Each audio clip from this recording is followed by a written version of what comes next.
പ്രിയപ്പെട്ടവരെ, ഫറൂഖ് കോളേജ് മലയാള വിഭാഗത്തിൽ 1948 മുതൽ 57 വരെ അധ്യാപകനായിരുന്ന വിദ്വാൻ TC മമ്മിയുടെ രചനകളും അദ്ദേഹത്തെക്കുറിച്ചുള്ള അനുസ്മരണവും നടത്തുന്ന ഒരു പരിപാടിയിലാണ് നമ്മളിപ്പോൾ സന്നിഹിതരായിരിക്കുന്നത്. ഇദ്ദേഹത്തെക്കുറിച്ച് സത്യത്തിൽ നമുക്ക് അടുത്ത കാലം വരെയും കാര്യമായി ഒന്നും തന്നെ അറിയില്ലായിരുന്നു എന്നതാണ് ഒരു വസ്തുത. 2 വർഷം മുമ്പ് നമ്മുടെ മലയാള വിഭാഗത്തിൽ നിന്ന് HOD ആയിരുന്ന, പിന്നീട് ഫറൂഖ് കോളേജ് പ്രിൻസിപ്പാളായിരുന്ന നസീർ സാറ് റിട്ടയർഡ് ആവുന്ന സമയത്ത് ഫറൂഖ് കോളേജിലെ മലയാള വിഭാഗത്തിൻ്റെ ചരിത്രം തയ്യാറാക്കുന്നതിന് വേണ്ടി ഞങ്ങളൊരു ശ്രമം നടത്തുകയുണ്ടായി. കാരണം നമ്മൾ സാധാരണ മലയാളം ഡിപ്പാർട്ട്മെൻറ്റിൻ്റെ ചരിത്രം പറഞ്ഞിരുന്നത് 1981 തൊട്ട് സോഷ്യോളജിയും മലയാളവും ഒരു ഡബിൾ മെയിനായിരുന്ന ഒരു കാലം, 1989 മുതൽ മലയാളവും സോഷ്യോളജിയും രണ്ടായതിനു ശേഷം മലയാളം മാത്രമായിട്ടുള്ള ഡിപ്പാർട്ട്മെൻറ്റ് എന്നിങ്ങനെയാണ് പറഞ്ഞിരുന്നത്. അതേസമയം അതിനു മുമ്പ് 1974 മലയാളം ഡിപ്പാർട്ട്മെൻറ്റിൽ ജോയിൻ ചെയ്ത റംല ടീച്ചർ നമ്മുടെ ഒപ്പം ഇപ്പോഴും ജീവിച്ചിരിപ്പുണ്ട്. ടീച്ചറോട് സംസാരിക്കുമ്പോൾ ടീച്ചർ എന്നും സംസാരിച്ചിരുന്നത് അതിന് തൊട്ട് മുമ്പുള്ള APP നമ്പൂതിരിയെക്കുറിച്ചും NKN മേനോനെ കുറിച്ചുമാണ്. അതിനപ്പുറത്തേക്ക് പോകുന്ന ഒരു ചരിത്രം, സത്യത്തിൽ ഒരു കൃത്യമായൊരു ചരിത്രം നമ്മുടെ മുമ്പിലില്ലായിരുന്നു. ഇങ്ങനെ ആ ചരിത്രം തയ്യാറാക്കുന്ന സമയത്ത് ഞാൻ പലരോടും സംസാരിച്ചിട്ടുണ്ട്. അതിലൊന്ന്, യാദൃച്ഛികമായി ഇദ്ദേഹത്തെ, ഈ പേര് ഞാൻ ആദ്യമായി കേൾക്കുന്നത് ഇന്ത്യയിലെ തന്നെ പ്രമുഖ ചരിത്ര പണ്ഡിതനായ MGS നാരായണൻ്റെ ഒരു സംസാരത്തിൽ നിന്നാണ്. MGS അക്കാലത്ത് അദ്ദേഹം 1948 ഫറൂഖ് കോളേജിൽ പഠിക്കുന്നത്. ആദ്യത്തെ ബാച്ചിൽ ഡോക്ടർ NA കരീമും അദ്ദേഹവുമൊക്കെ. ആ സമയത്ത് ഫറൂഖ് കോളേജിൽ ഉണ്ടായിരുന്ന അധ്യാപകർ, അതേപോലെ നോൺ ടീച്ചിങ് സ്റ്റാഫ്, വിദ്യാർത്ഥികൾ എല്ലാവരെയും അദ്ദേഹം ഓർത്തെടുക്കുന്നുണ്ട്. അദ്ദേഹത്തെ ഞാൻ മുമ്പ് ഫറൂഖ് കോളേജ് ഓർമ്മ അനുഭവം എന്നൊരു പുസ്തകം ചെയ്തിരുന്നു. ആ പുസ്തകം ചെയ്യുന്ന സമയത്ത് അദ്ദേഹത്തോട് ഒരു ലേഖനം ആവശ്യപ്പെട്ടു ഞാൻ. പക്ഷേ അദ്ദേഹത്തിന് അന്നേരം എഴുതാൻ സമയം ഉണ്ടായിരുന്നില്ല. പക്ഷേ ഫറൂഖ് കോളേജിൽ ആ സമയത്ത് ഒരു പരിപാടിയിൽ MGS പങ്കെടുക്കുന്നുണ്ടായിരുന്നു. അപ്പോൾ MGSനോട് ഞാനൊരു ആവശ്യം ഉന്നയിച്ചു, നിങ്ങൾ പരിപാടിക്ക് വരുമ്പോൾ സംസാരിക്കുമ്പോൾ ആ കാലഘട്ടം ഒന്ന് ഓർത്തെടുക്കണം എന്ന് പറഞ്ഞപ്പോൾ അദ്ദേഹം പറഞ്ഞു ഓക്കെ. ഞാൻ പറഞ്ഞു അത് ഞാൻ ലേഖനമാക്കും, അതിനു വേണ്ടിയാണെന്ന് കൂടി പറഞ്ഞപ്പോൾ ആ രീതിയിൽ അദ്ദേഹം ഒരു പ്രഭാഷണം നടത്തി. ആ ഒരു സമയത്താണ് വിദ്വാൻ TC മമ്മി എന്ന പേര് നമ്മൾ ആദ്യമായിട്ട് കേൾക്കുന്നത്. ഞങ്ങളൊക്കെ ആദ്യമായിട്ട് കേൾക്കുന്നത്. അതും ഒരു അവ്യക്ത ചിത്രം മാത്രമേ ഉള്ളൂ. MGS പറയുന്ന ആ ചരിത്രത്തിൽ ഫറൂഖ് കോളേജിലേക്ക് വരുന്ന ഈ റോഡിനെ കുറിച്ചൊക്കെ അദ്ദേഹം പറയുന്നുണ്ട്. UGCയുടെ അന്നത്തെ യൂണിവേഴ്സിറ്റി സംഘം വരുമ്പോൾ റോഡില്ലായിരുന്നു എന്നും, അപ്പോൾ ജീപ്പ് കടന്നു വരാൻ വേണ്ടി കാട് വെട്ടിക്കൊടുത്തു എന്നാണ് MGS പറയുന്നത്. അപ്പോൾ നമ്മുടെ ഒരു സങ്കല്പത്തിലുള്ള ഒരു റോഡോ പ്രദേശമോ അല്ല അന്ന് ഈ സ്ഥലത്തുണ്ടായിരുന്നത്. അപ്പോൾ ആ കാലഘട്ടത്തിൽ ഡോക്ടർ NA കരീം, അദ്ദേഹം മഹാരാജാസ് കോളേജിൽ പഠിച്ച സ്റ്റുഡൻ്റാണ്. അവിടുന്ന് ചില സമരത്തിൻ്റെയൊക്കെ കാരണത്താൽ പുറത്താക്കപ്പെട്ട ഒരു സ്റ്റുഡൻ്റാണ്. അതും കോൺട്രാക്ട് സർട്ടിഫിക്കറ്റിൽ ബാഡ് എന്ന് എഴുതി വിട്ട ഒരു സ്റ്റുഡൻ്റാണ്. അദ്ദേഹം പിന്നീട് കേരള യൂണിവേഴ്സിറ്റിയുടെ വൈസ് ചാൻസലറൊക്കെ ആയിട്ടുണ്ട്. വലിയ പൊസിഷനിലെത്തിയ ഒരാൾ കൂടിയാണ്. ഞാൻ ആ ഒരു ചരിത്രത്തിലേക്കല്ല പോകുന്നത്. അപ്പോൾ ഇദ്ദേഹത്തെ കുറിച്ചുള്ള ഡീറ്റെയിൽസ് കാര്യമായൊന്നും കിട്ടിയിരുന്നില്ല. പിന്നീട് അബ്ദുറഹ്മാൻ സാഹിബ് മാധ്യമം വരാന്ത പതിപ്പിൽ എഴുതിയ ഒരു ലേഖനത്തിൽ വിദ്വാൻ TC മമ്മിയെക്കുറിച്ച് ചില കാര്യങ്ങൾ, അദ്ദേഹത്തിൻ്റെ ഒരു പാട്ടിനെ കുറിച്ച് അബ്ദുറഹ്മാൻ സാഹിബ് സൂചിപ്പിക്കുന്നുണ്ട്. അവിടെ നിന്നാണ് എനിക്ക് കുറച്ചും കൂടി കാര്യങ്ങൾ പിടികിട്ടിയത്. പിന്നീട് അബ്ദുറഹ്മാൻ സാഹിബ് ഇവിടെ ഒരു പരിപാടിക്ക് വന്നപ്പോൾ മാധ്യമ എഡിറ്റർ, ഞാൻ അദ്ദേഹത്തോട് ചോദിച്ചു, പറഞ്ഞു വലിയ കവിയൊക്കെ ആയിരുന്നു എന്നൊക്കെ പറഞ്ഞുകൊണ്ട് കുറച്ച് ഡീറ്റെയിൽ പറഞ്ഞു. അപ്പോഴും കവിതയൊന്നും കയ്യിലേക്ക് വന്നിട്ടില്ല. ഞാൻ കഴിഞ്ഞ കുറേ വർഷങ്ങളായി നമ്മുടെ ഒരു ഹിസ്റ്ററി നിർമ്മിക്കുന്നതിൻ്റെ ഭാഗമായിട്ട് അത് വീണ്ടും അന്വേഷിച്ചുകൊണ്ടിരിക്കുകയായിരുന്നു. ഒരു ദിവസം മാങ്ങാട് മാഷ്, അബ്ദുറഹ്മാൻ മാങ്ങാട്, അദ്ദേഹത്തെ നിങ്ങൾക്കെല്ലാം അറിയാം, 50ഓളം പുസ്തകങ്ങൾ ഇങ്ങനെ എഡിറ്റ് ചെയ്യുകയും സ്വന്തമായി ചില പുസ്തകങ്ങൾ ചെയ്യുകയും ചെയ്ത ഒരാളാണ്. ഇപ്പോഴും ഇത്തരത്തിലുള്ള ഗവേഷണ പ്രവർത്തനങ്ങളിൽ മുഴുകിയ ഒരാൾ കൂടിയാണ്. അദ്ദേഹമാണ് എന്നോട് ഒരു ദിവസം വിളിച്ചു പറയുന്നു, വിദ്വാൻ TC മമ്മിയുടെ കൃതികൾ ഇങ്ങനെ ഒരു പുസ്തകം ചെയ്തിട്ടുണ്ട് എന്ന് പറഞ്ഞു കഴിയുമ്പം തന്നെ ഞാൻ അദ്ദേഹത്തോട് പറഞ്ഞു അത് ഫറൂഖ് കോളേജിൽ വെച്ച് പ്രകാശനം ചെയ്യണം. എന്നാൽ ഞാൻ വേഗം അങ്ങോട്ട് പറഞ്ഞു. അപ്പം മാഷ് പറഞ്ഞു ഞാനും അത് തന്നെയാണ് ആഗ്രഹിക്കുന്നത്, കോളേജിൽ വെച്ച് നടത്തണം. കാരണം നമ്മളെ സംബന്ധിച്ചിടത്തോളം നമ്മുടെ ഒരു എന്താ പറയുക, ആദ്യത്തെ അധ്യാപകൻ, രണ്ടാമത്തെ അധ്യാപകൻ എന്ന് പറയാം, ഒന്നാമത്തെ കുര്യാക്കോസാണ്, അതിൻ്റെ കൂടെ വന്ന ആളാണ് തീർച്ചയായിട്ടും TC മമ്മി, രണ്ടാമത്തെ ഒരു വർഷം കഴിഞ്ഞപ്പോൾ തന്നെ. അപ്പോൾ നമ്മുടെ ചരിത്രം നമ്മൾ തിരിച്ചു പിടിക്കുകയാണ് ഇപ്പോൾ ചെയ്തുകൊണ്ടിരിക്കുന്നത്. മിലൻ കുന്ദേരയുടെ ഒരു വാചകം ഉണ്ടല്ലോ, മറവിക്കെതിരെയുള്ള ഓർമ്മകളുടെ സമരമാണ് ചരിത്രം എന്ന് പറയുന്നത്. അപ്പം നമ്മൾ ഇദ്ദേഹത്തെ മാത്രമല്ല, ഞാൻ ഇവിടെ പ്രിൻസിപ്പാൾ ഉണ്ടെങ്കിൽ സൂചിപ്പിക്കാൻ ഉദ്ദേശിച്ച കുറേ കാര്യങ്ങളുണ്ടായിരുന്നു. കാരണം ടീച്ചർ ഇപ്പോൾ 10 വർഷത്തേക്കുള്ള ഒരു പ്രോജക്റ്റ് തയ്യാറാക്കിക്കൊണ്ടിരിക്കുകയാണ്. അതിൽ തീർച്ചയായിട്ടും കൾച്ചറൽ ഏരിയ, നമ്മുടെ സാംസ്കാരിക ചരിത്രം എന്നത് വളരെ പ്രധാനമായിട്ട് ഞാൻ കാണുന്നു. അതിനെ തിരിച്ചു പിടിക്കുക എന്നുള്ളതും പ്രധാനമാണ്. ഇപ്പോൾ കഴിഞ്ഞ ദിവസം മാങ്ങാട് മാഷുമായിട്ട് സംസാരിക്കുമ്പോൾ അദ്ദേഹം ഒരു കാര്യം പറഞ്ഞു. നമ്മുടെ ഒന്നാമത്തെ പ്രിൻസിപ്പാളായിരുന്ന മൊയ്തീൻ ഷാ, അദ്ദേഹം ധാരാളം ലേഖനങ്ങളും പഠനങ്ങളും എഴുതിയിട്ടുള്ള ഒരാളാണ്.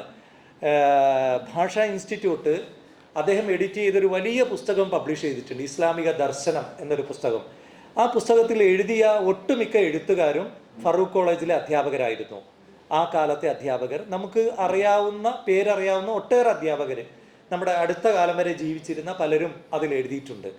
നമുക്കറിയാം ഫറൂഖ് കോളേജിൻ്റെ ആദ്യകാല അധ്യാപകരെയൊക്കെ എടുത്തു നോക്കിയാൽ അത് കുറഞ്ഞു എന്നല്ല ഞാൻ പറയുന്നത്, എഴുതുന്ന ആളുകളുടെ സംഖ്യ അന്ന് വളരെ കൂടുതലായിരുന്നു. വളരെ പണ്ഡിതന്മാരായ ആളുകളായിരുന്നു നമ്മുടെ ഒന്നാം തലമുറയിൽ അല്ലെങ്കിൽ ആദ്യഘട്ടത്തിൽ അധ്യാപകരെല്ലാം തന്നെ. അവർ മലയാളികളല്ലാത്ത അധ്യാപകരുണ്ട്, അങ്ങനെ പലതരം കഴിവുകളുള്ള ആളുകളുണ്ട്. വിദ്വാൻ TC മമ്മിയെക്കുറിച്ച് ഈ പുസ്തകത്തിൽ നിന്ന് ലഭ്യമാകുന്ന കുറേ കാര്യങ്ങളുണ്ട്. 38ാമത്തെ വയസ്സിലാണ് ഇദ്ദേഹം മരണപ്പെടുന്നത്, 1957 എന്ന് പറയുമ്പോൾ നമ്മൾ കണക്കൂട്ടുമ്പോൾ ഒരു 1918 ജനനം. അത് വെച്ച് കൂട്ടുമ്പോൾ 38 വയസ്സ് മാത്രമാണ് അദ്ദേഹത്തിന് മരിക്കുമ്പോൾ ഉള്ള പ്രായം. അപ്പോൾ അദ്ദേഹം നമ്മുടെ ഇവിടുത്തെ വോളിബോൾ കളിയിൽ സജീവമാണ്, ബാഡ്മിൻ്റണിലുണ്ട്. ഇതൊക്കെ കൂടാതെ ഈ പുസ്തകത്തിൽ ഞാൻ ഈ പുസ്തക പരിചയം നടത്തുകയല്ല, അത് നമ്മുടെ കുഞ്ഞാലി മാഷിയുടെ നിർവഹിക്കും. ഇതിൻ്റെ അവസാനത്തിൽ ചരിത്ര പണ്ഡിതനായ PS സെയ്ദു മുഹമ്മദിൻ്റെ ഒരു കുറിപ്പ് കൊടുത്തിട്ടുണ്ട് അനുബന്ധത്തിൽ, കവിയുടെ അവസാനത്തെ സംഭാവന എന്ന പേരിൽ. അതിൽ PS സെയ്ദു മുഹമ്മദ് പറയുന്നൊരു കാര്യമുണ്ട്. അദ്ദേഹം ഇവിടെ വന്നതും അതുപോലെ വിദ്വാൻ TC മമ്മിയുമായി രാത്രി ഏറെ വൈകുവോളം പലതിനെക്കുറിച്ചും സംസാരിച്ചതിനെ പറ്റി ഈ ഒരു ലേഖനത്തിൽ അദ്ദേഹം പറയുന്നുണ്ട്. 1957 മാർച്ച് 30 ചന്ദ്രിക ആഴ്ച പതിപ്പിൽ എഴുതിയ ഈ ലേഖനത്തിൽ പറയുന്നുണ്ട്. അപ്പോൾ അതിൽ പല വിഷയങ്ങളുണ്ട്. പിന്നെ മലയാള ഭാഷയും സാഹിത്യവുമായി ബന്ധപ്പെട്ട കാര്യങ്ങളുണ്ട്, മറ്റ് പല വിഷയങ്ങളും സംസാരിക്കുന്നുണ്ട്. അതിൽ നിന്നൊക്കെ നമുക്ക് വ്യക്തമാവുന്നൊരു കാര്യം, വിദ്വാൻ TC മമ്മി എന്നത് അക്കാലത്തെ നമ്മുടെ എഴുത്തുകാർ, ചരിത്രകാരനായ PS സെയ്ദു മുഹമ്മദ് അടക്കമുള്ള ആളുകളൊക്കെ തന്നെ വളരെ ശ്രദ്ധാപൂർവം വീക്ഷിച്ചിരുന്ന ഒരു എഴുത്തുകാരനായിരുന്നു എന്ന കാര്യമാണ്. അത് ഒരു ചെറിയ കാര്യമല്ല. കാരണം ഈ ഒരു പ്രായത്തിൽ 38 വയസ്സ് എന്ന് പറയുമ്പോൾ ഇന്ന് നമുക്ക് അത്ര ചെറിയൊരു പ്രായമല്ലായിരിക്കാം. ഞാനത് വേറെ രീതിയിൽ കൂടി മനസ്സിലാക്കുന്നു. സ്വാതന്ത്ര്യം കിട്ടുന്നതിന് മുമ്പ് നമ്മുടെ ഒരു ശരാശരി പ്രായം എന്നത് 50 വയസ്സായിരുന്നു. ഇപ്പോൾ ചങ്ങമ്പുഴ കൃഷ്ണപിള്ള അല്ലെങ്കിൽ സ്വാമി വിവേകാനന്ദൻ, P. ഭാസ്കരൻ, ഇങ്ങനെ ഓരോരുത്തരെ എടുത്തു നോക്കിയാൽ ഇവരൊക്കെ 50 വയസ്സിന് ചുവടെയേ ജീവിച്ചിട്ടുള്ളൂ. ഒരുപാട് ആളുകളെ നമുക്കങ്ങനെ പറയാൻ പറ്റും. നമുക്ക് ഫോട്ടോ കാണുമ്പോൾ ചിലപ്പോൾ 60 വയസ്സൊക്കെ തോന്നിക്കുമെങ്കിലും അവർക്കൊക്കെ പ്രായം 50-ൽ ചുവടെയാണ്. അതുകൊണ്ട് 38 എന്നത് ഇന്നത്തെ ഒരു 50-60 വയസ്സ് പോലെയാണ് ഞാൻ കാണുന്നത്. പക്ഷെ ആ 38 വയസ്സിനിടയ്ക്ക് തന്നെ അദ്ദേഹത്തിന് മലയാള സാഹിത്യത്തിൽ ലബ്ധപ്രതിഷ്ഠൻ എന്നൊക്കെ നമുക്ക് പറയാവുന്ന തരത്തിൽ അന്നൊരു സ്ഥാനമുണ്ടായിരുന്നു എന്നാണ് ഈ പുസ്തകത്തിൽ നിന്ന് മനസ്സിലാവുന്നത്. അദ്ദേഹത്തിൻ്റെ കവിതകളെക്കുറിച്ച് മാത്രമല്ല, അദ്ദേഹത്തിൻ്റെ ബന്ധങ്ങളെക്കുറിച്ചും ഇതിൽ ചില സൂചനകൾ നമുക്ക് കിട്ടുന്നുണ്ട്. ഇപ്പോൾ T. ഉബൈദിൻ്റെ കയ്യിൽ അദ്ദേഹത്തിൻ്റെ അവസാനത്തെ ചില രചനകൾ ഏൽപ്പിച്ചതിനെക്കുറിച്ച് ഇതിൻ്റെ തുടക്കത്തിൽ അദ്ദേഹത്തിൻ്റെ മകനാണെന്ന എൻ്റെ ഓർമ്മ അക്ബർക്ക ഓർക്കുന്നുണ്ട് അല്ലേ. പക്ഷേ ഏറ്റവും രസകരം എന്താണെന്ന് വെച്ചാൽ, ഞാൻ ഈ അടുത്ത കാലത്ത് T. ഉബൈദിൻ്റെ അപ്രകാശിത രചനകൾക്ക് ഒരു ആമുഖ പഠനം തയ്യാറാക്കി, ഒരു 18 പേജുള്ള ഒരു ആമുഖം. അദ്ദേഹത്തിൻ്റെ കൃതികളും എവിടെയും കിട്ടാനില്ല. അദ്ദേഹത്തിൻ്റെ കയ്യിലാണ് ഉപ്പയുടെ രചനകൾ ഏൽപ്പിച്ചതും. അപ്പോൾ ഉബൈദ് സാഹിബിൻ്റെയും ഒരു പ്രശ്നം, അദ്ദേഹത്തിൻ്റെ ഒട്ടേറെ പുസ്തകങ്ങൾ പബ്ലിഷ് ചെയ്തിട്ടുണ്ട്, പക്ഷെ ആ പുസ്തകങ്ങളൊന്നും തന്നെ ഇപ്പം ഏറെയും ലഭ്യമല്ല. ആ ഒരു അവസ്ഥയിലാണ് അദ്ദേഹം കടന്നു വന്നത്. അപ്പോൾ അദ്ദേഹത്തിൻ്റെ കയ്യിൽ ഏൽപ്പിച്ചതിൻ്റെ ഒരു അവസ്ഥ നമുക്ക് ആലോചിക്കാവുന്നതേ ഉള്ളൂ. കാരണം ഞാൻ ഈ അടുത്ത് കാസർഗോഡ് T. ഉബൈദ് അനുസ്മരണവുമായി ബന്ധപ്പെട്ട് പോയപ്പോൾ ഞാൻ അദ്ദേഹത്തിൻ്റെ കൃതികളെക്കുറിച്ച് അന്വേഷിച്ചു. അപ്പോൾ എല്ലാവരും ആവേശപൂർവ്വം അദ്ദേഹത്തിൻ്റെ പേരൊക്കെ പറയുന്നുണ്ട്, പക്ഷെ കൃതികൾ കിട്ടാനില്ല. അപ്പോൾ ഇപ്പോൾ അവിടെ നമ്മുടെ ഗവൺമെൻറ് 2-3 കോടി രൂപ ഉബൈദ് സ്മാരകത്തിന് വേണ്ടി കൊടുത്തിരിക്കുകയാണ്. അങ്ങനെ വലിയൊരു സ്ഥാപനമൊക്കെ അവിടെ വരാൻ പോവുകയാണ്. അതിൻ്റെ ഭാഗമായിട്ട് അവർ മാക്സിമം ഉബൈദിൻ്റെ കിട്ടാവുന്ന രചനകൾ മുഴുവൻ കളക്ട് ചെയ്തുകൊണ്ടിരിക്കുകയാണ്. ആ രീതിയിൽ എനിക്ക് തോന്നുന്നത് ഇതിൽ ഇപ്പോൾ വന്ന കവിതകൾ, ഇപ്പോൾ ഇവിടെ ഷഹ്മ നേരത്തെ ആലപിച്ച മലബാറിലെ മാപ്പിളമാർ എന്ന കാവ്യമൊക്കെ ഒരു കാലത്ത് വളരെ ശ്രദ്ധിക്കപ്പെട്ട കവിതയായിരുന്നു. ഇത് ഞാൻ മനസ്സിലാക്കുന്നത് അൽ ഫാറൂഖ് എന്ന മാസികയുടെ ഒരു വിശേഷാൽ പ്രതിയിലാണ് 1955 ഈ കവിത വരുന്നത്. പക്ഷേ ഈ കവിത പിന്നീട് മറ്റു പല മാഗസിനുകളും പുനഃപ്രസിദ്ധീകരിച്ചിട്ടുണ്ട്.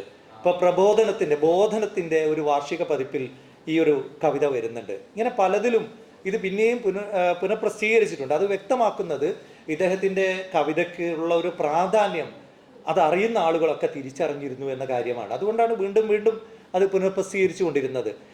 ഇതിലുള്ള മറ്റ് കവിതകൾ, നേരത്തെ ഇവിടെ ചിലർ ആലപിച്ച കവിതകളും എനിക്ക് തോന്നിയിട്ടുള്ളത് നമ്മുടെ അക്കാലത്ത് ജീവിച്ച ഏത് മലയാള കവിയോടും കിടപിടിക്കാവുന്ന രചനകൾ തന്നെയാണ്.